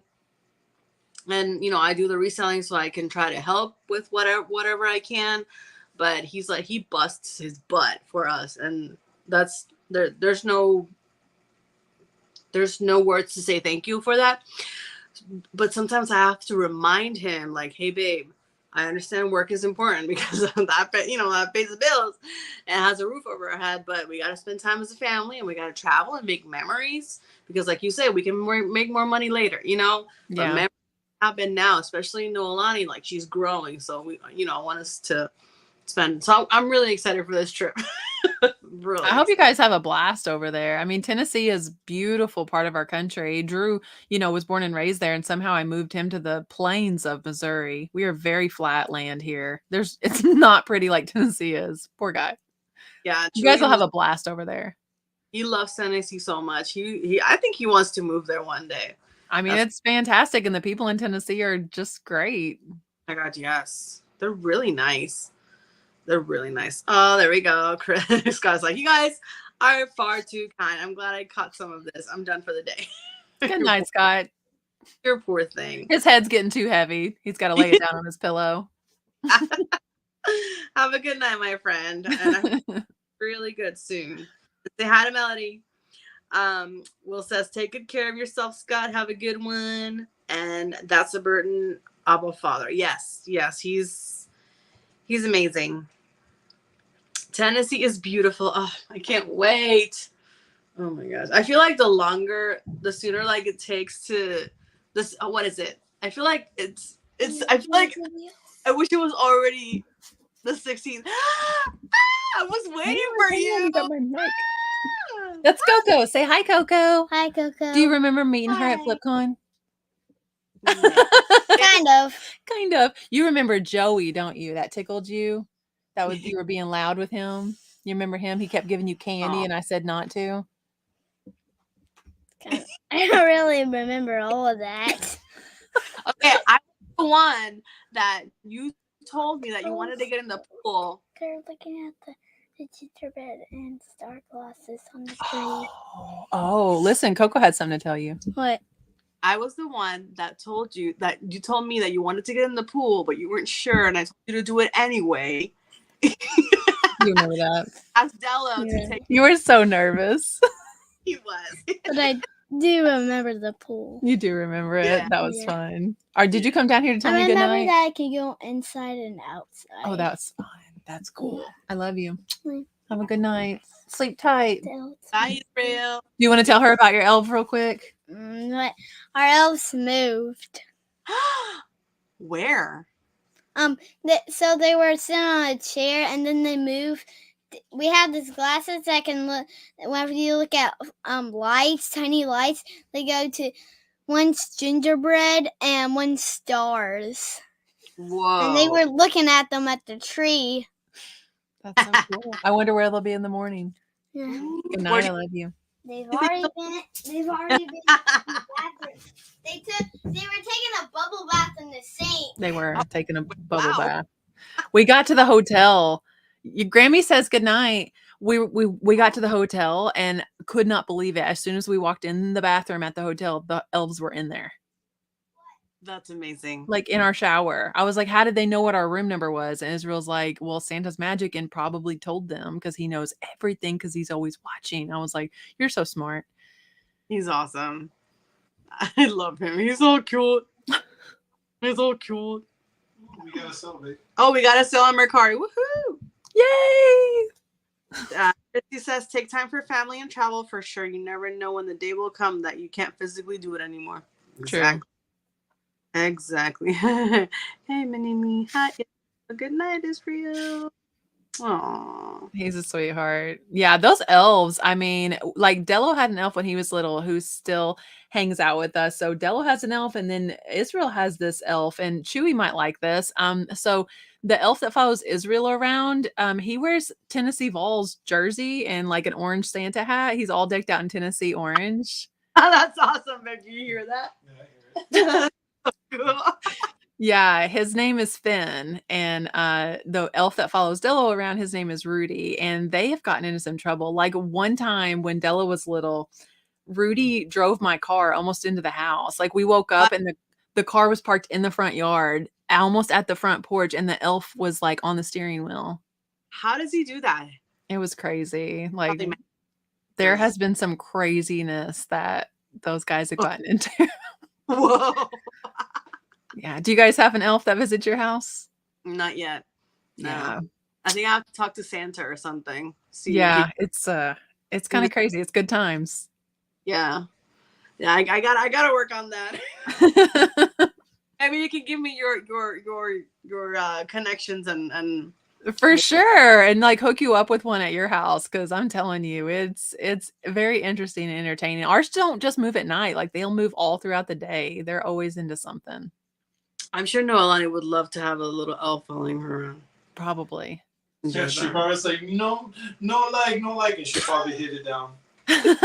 Now, if you touch the elf, they lose their magic, they get sick, and the only way to make them feel better, you have to give them a little dish of cinnamon and leave them there overnight, and then they'll hopefully get their magic back.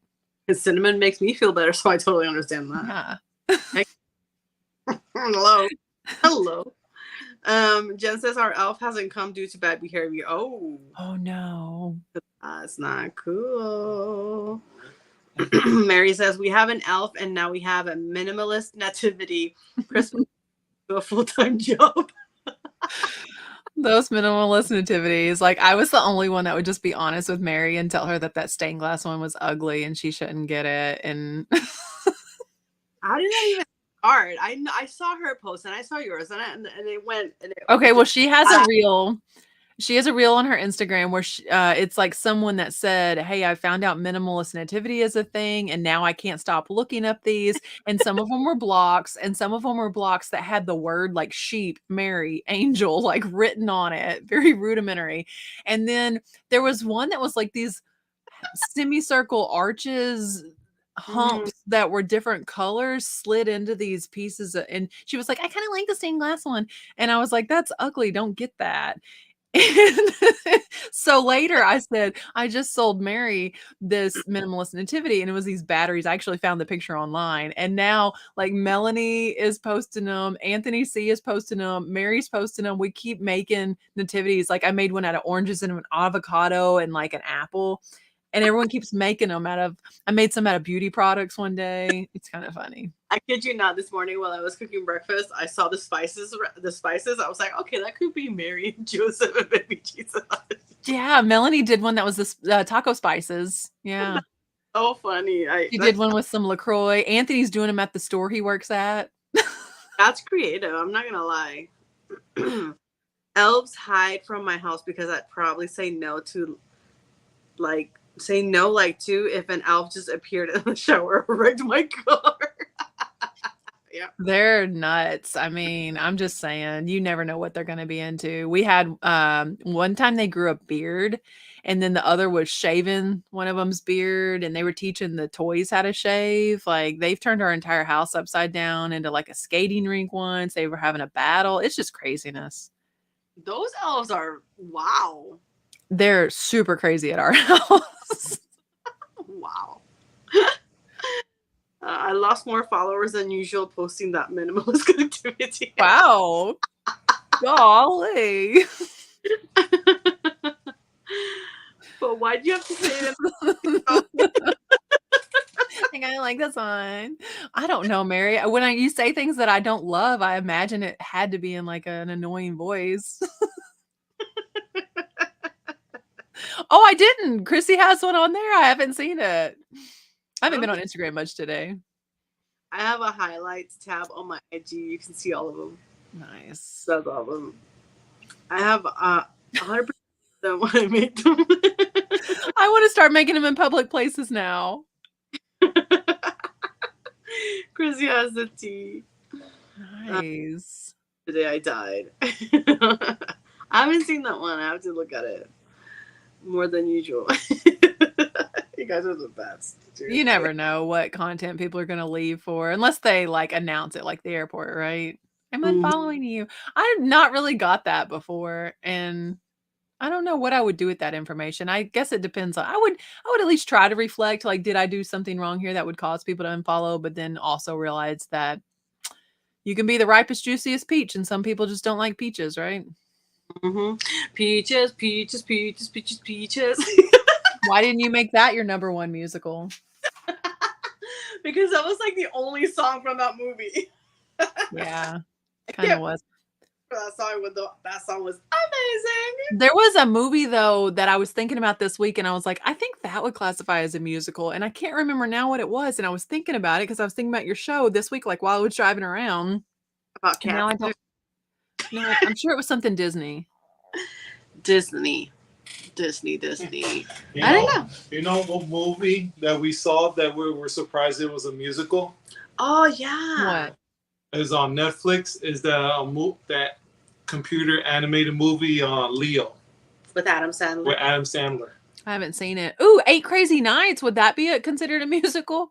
Yes, it would be. It would be considered a musical because there's a lot of music. Yeah. Yeah, but on this movie, Leo, it's very good and very funny.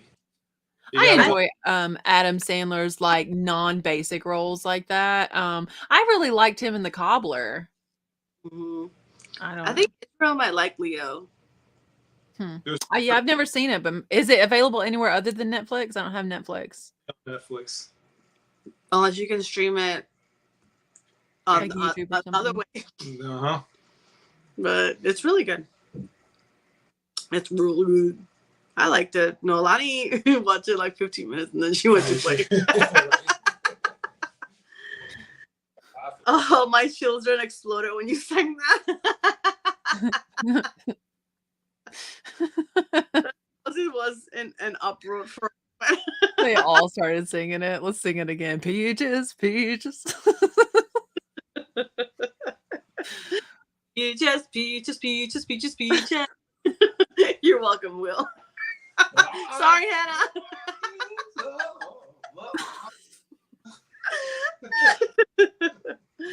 It's so good.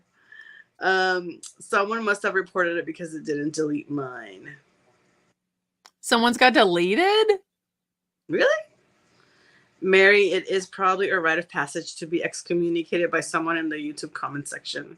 Oh, he said a few comments up that someone said he was like not taking Jesus' birth seriously or something. Oh, yeah. Huh. That's crazy.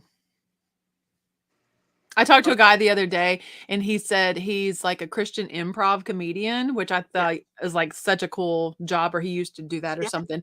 And he was like, I've seen a comedian like Tim Hawkins or something, or almost anything Dry Bar has on is, usually pretty funny, even though it's more secular comedy. But he's like, it's like as a Christian, you're not allowed to have a sense of humor too. And we're not all Kirk Cameron. And he said something about my sarcasm in videos. He's like, I really appreciate that, especially like that you're not afraid to have like funny sarcasm because Mhm. people don't associate that with. And I'm like, why do we have rep as like the driest group of people in the world? We're not. And we're not cookie cutters. Everyone's different. I mean, look at Mary. Yeah, Mary's she's No, Mary.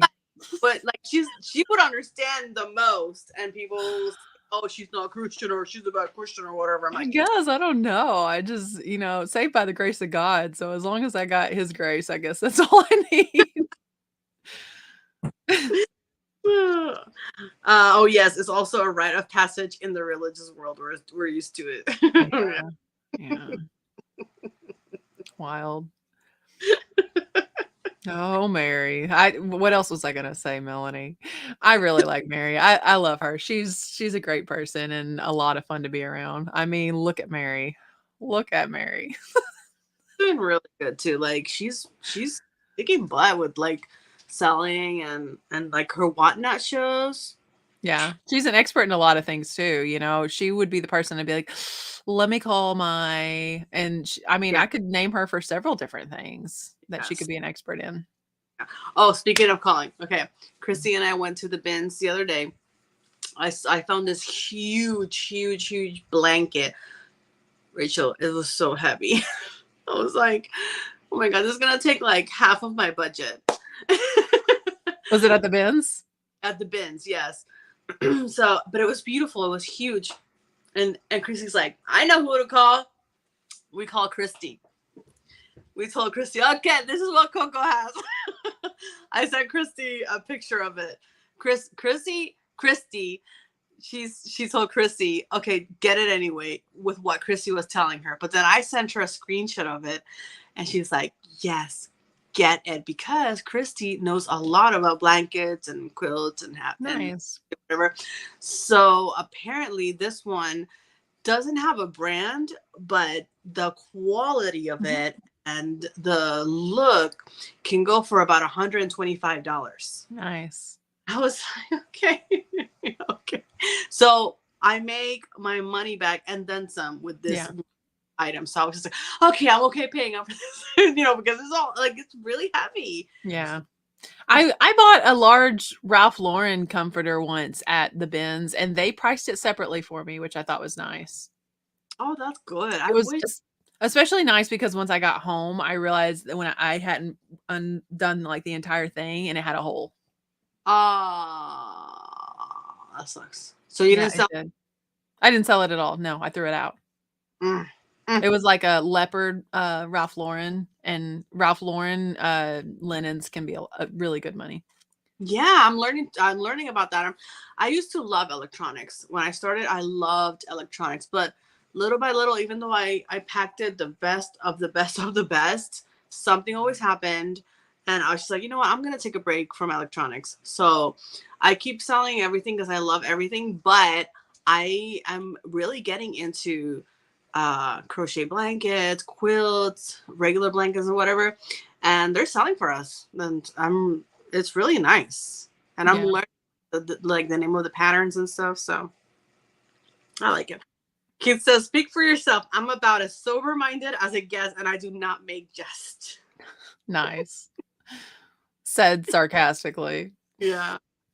Don't worry, Mary. I've been called apostate by most of my friends in ministry. Dang. Yeah. Mary reminds us we have common sense and how to use it. Yes. Yeah. I love Mary. Oh, we sure did. It was a full day. Yes. I got some goodies. Yes. And Christy recorded my haul. So if you liked the video, it's Christy who recorded it. That's really cool. That's awesome. Video, Christy recorded it. That's awesome.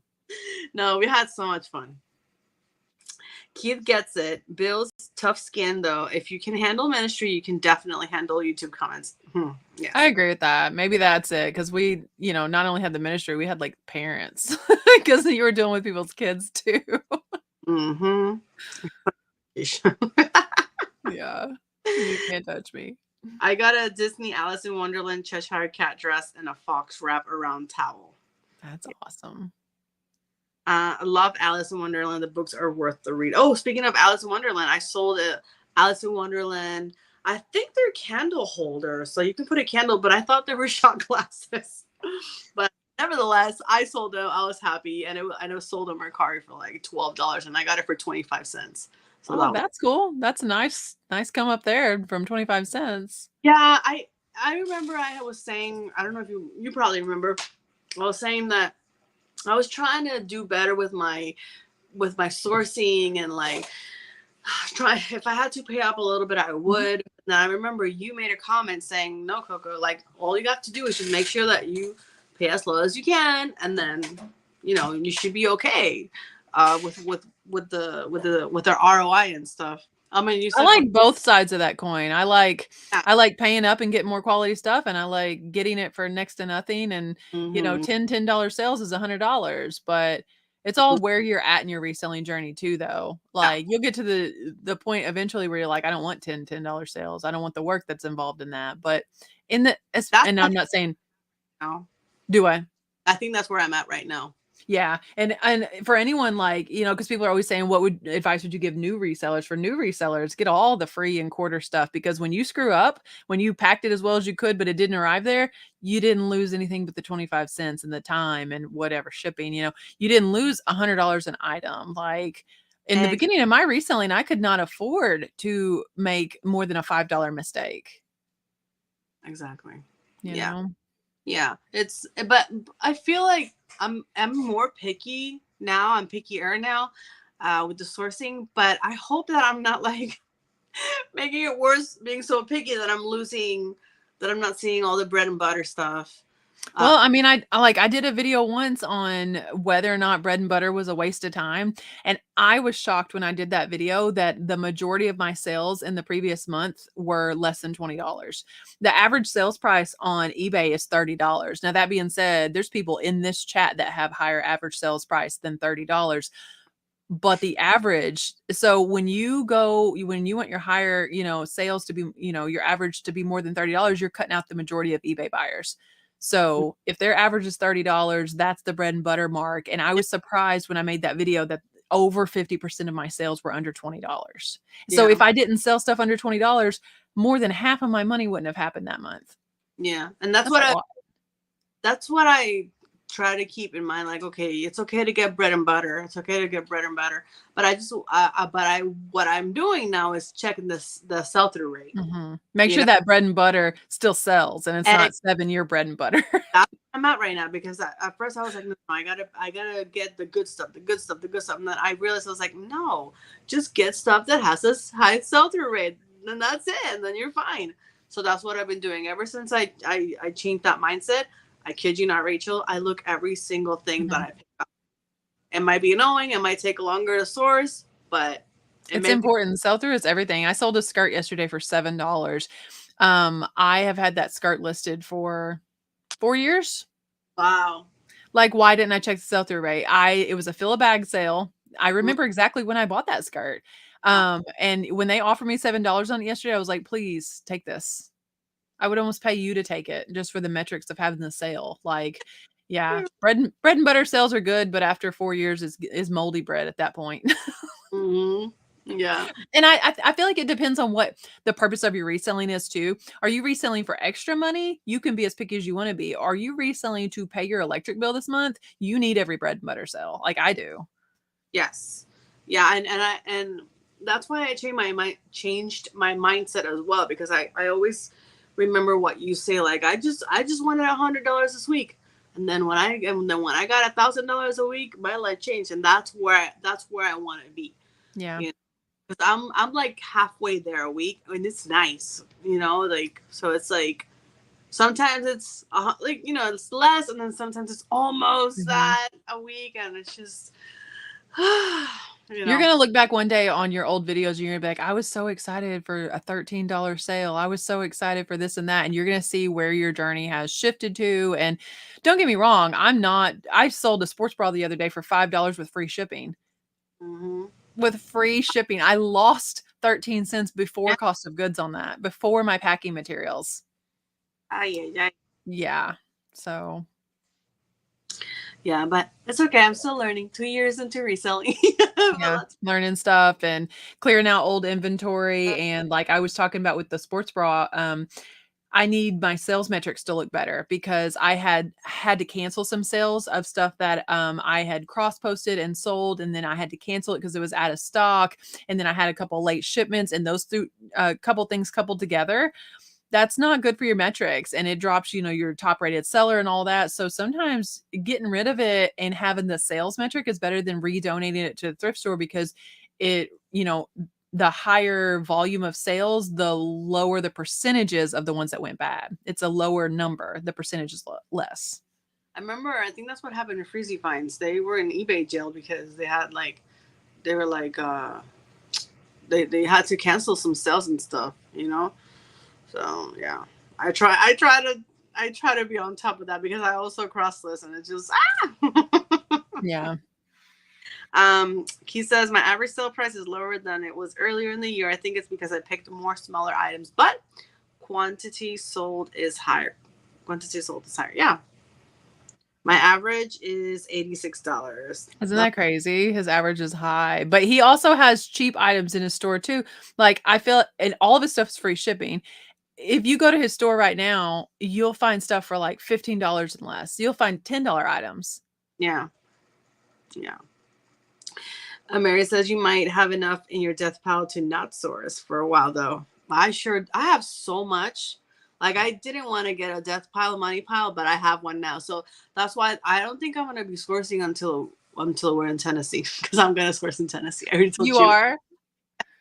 We're at least because I was talking to you. I was like, babe, if we're going to get some souvenirs, we ain't going to no stores. We're going to go to thrift stores and that's where we're going to find the souvenirs. I mean, that's true. You could. Yeah. That's a good way because I'm sure you'll be able to find lots of Gatlinburg merch there. You might even be able to find some like rhinestone country singer merch and, old clothes and stuff. Yes. Yeah. So it's like, we're going to thrift stores. We always get a magnet. That's our go-to souvenir because it's affordable and it's luggage friendly. Yes. I like that. Yeah. He likes collecting shot glasses. So yeah. Yeah, I don't think I got one last time.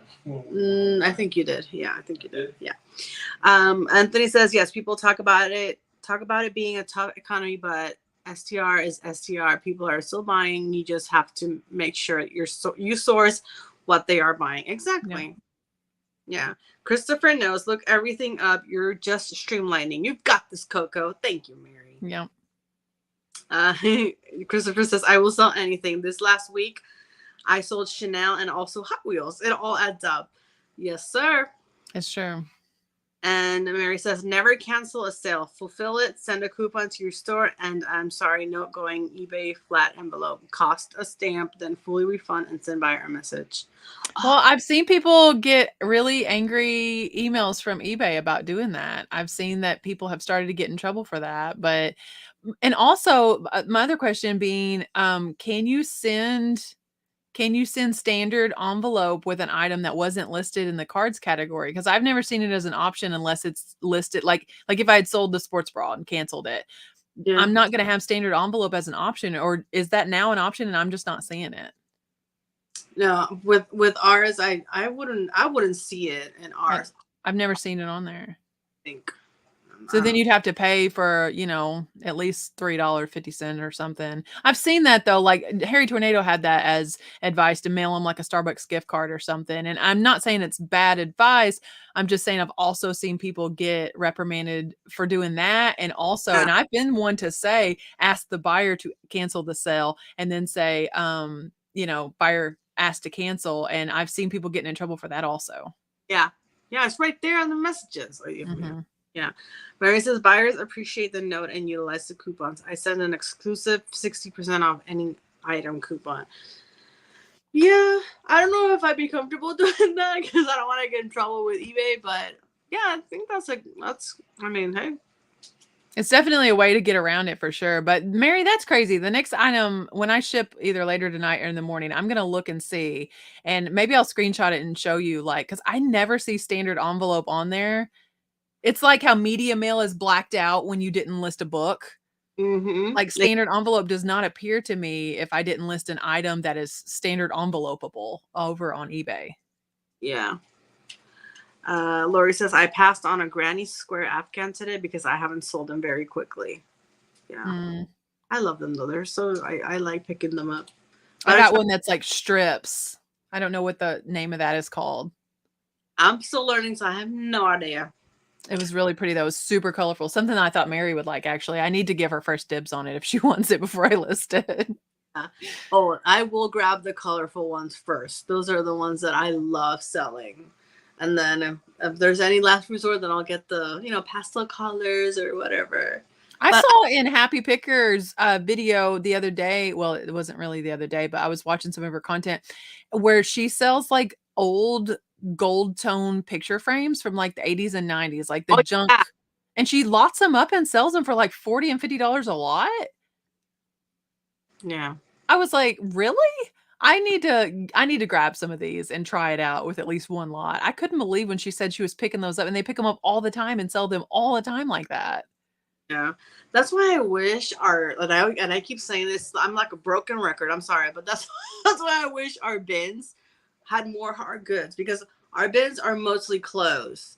If they were hard goods, I'd get so many good things for that I have no problem letting them up or selling them or whatever. But we went to new bins well, it wasn't new, but it was new to us because we'd never been. And I went with Savvy Thrifty, and we went to Ocala. That was like an hour and a half for us, and it was worth the drive because I found some good stuff. But at the same time, it was like I thought they would also have more hard goods. They had obviously, compared to the ones that we go to. Yes, they had more, but I thought they were gonna have even more.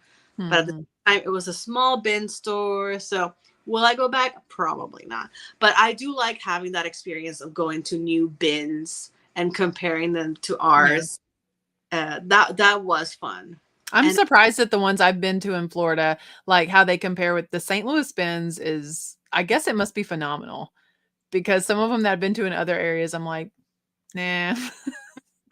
St. Louis is amazing. There's 2 of them there, and the one under the overpass, it's pretty sketchy. It's amazing. It's so good. You'd have to try not to make money in there. Yeah. Oh, Chrissy says we need to hit the auctions. Yes. Yes, Rachel, please. The colorful Afghan. I'll send you pictures of it. What was it worth getting up at 4 a.m. for, though? Yes, because I had fun with Lenoy, Savvy Thrifty. We made it a girls' day. We took our time, talked so much for that hour and a half. We had fun sourcing at the bins. We would help each other out, compare stuff. And then we had lunch, and then on the way back, it was fun. That was fun because of the company life. If I would have been by myself, that would not have been worth it. Yeah, for sure.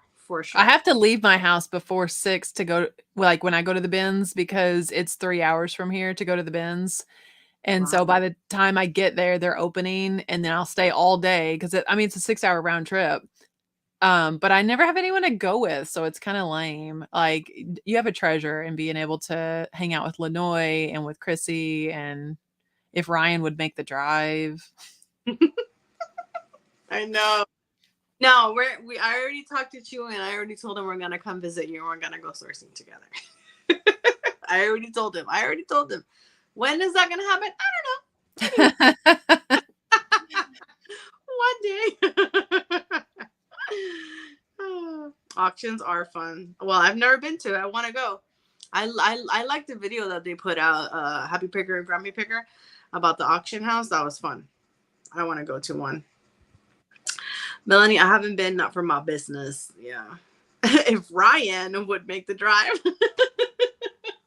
Yeah. Christine too. Christine would make it. She's just waiting on him, I'm sure. Yeah. Yeah. And they're not that far from us. We're only like 2. Are we 2.5? No, 2 hours. Something like that. Yeah. So we're probably gonna go see them in January. Hopefully, we'll see. We'll see how fun. Yeah. Yeah. I don't mind making the drive. we don't have a full-time job. They do, so that's understandable, you know. But I cannot wait. But anyway, it is 11 o'clock. I cannot believe it. This is the last live of this year. But I'm so happy that you said yes, Rachel. I was looking. I'm so happy you invited me on. It was a while ago, and I was like, oh, I better write this down everywhere. I'm going to forget by December 3rd. So it's literally been on my refrigerator and on my calendar for like 6 weeks. That's why I had not invited you before, because I had a feeling that you were probably going to be my last one for the year. I wanted to end with a bang. Aw. Yeah, so I'm so glad I did. I love being live. It's so much fun. It is fun. I love every single guest that actually said yes to being here with me. Like, I couldn't believe it. I was so thankful for somebody who's like doesn't have a big channel. I'm just so humble and thankful that everybody said yes to being on my live. So thank you, Rachel. I love you so much. I love you. I love Drew. I love Dillo. I love Israel. You guys are amazing. And I'm so glad that we're friends. And I hope that we can hang out again in person one day again. I know. I keep contemplating trying to make a trip down to hang out with you and Chrissy. And Christy is like a frequent flyer. She could fly in. And I'm like, there's no way I could fly into Florida and not go visit my family. They would kill me. So maybe I can get you guys to drive 2.5 hours down and we can source the really bad bins down there. Take a weekend out of it. I'm But everybody, thank you so much for being here. I love you all. I hope you guys have a wonderful Merry Christmas, Happy New Year. I hope you keep finding lots of treasures. And I will see you guys on hopefully in January. If not, we'll see. Yeah, next year. That's wild. Yeah, so thank you guys so much. I love you all. Have a wonderful night. Bye, guys.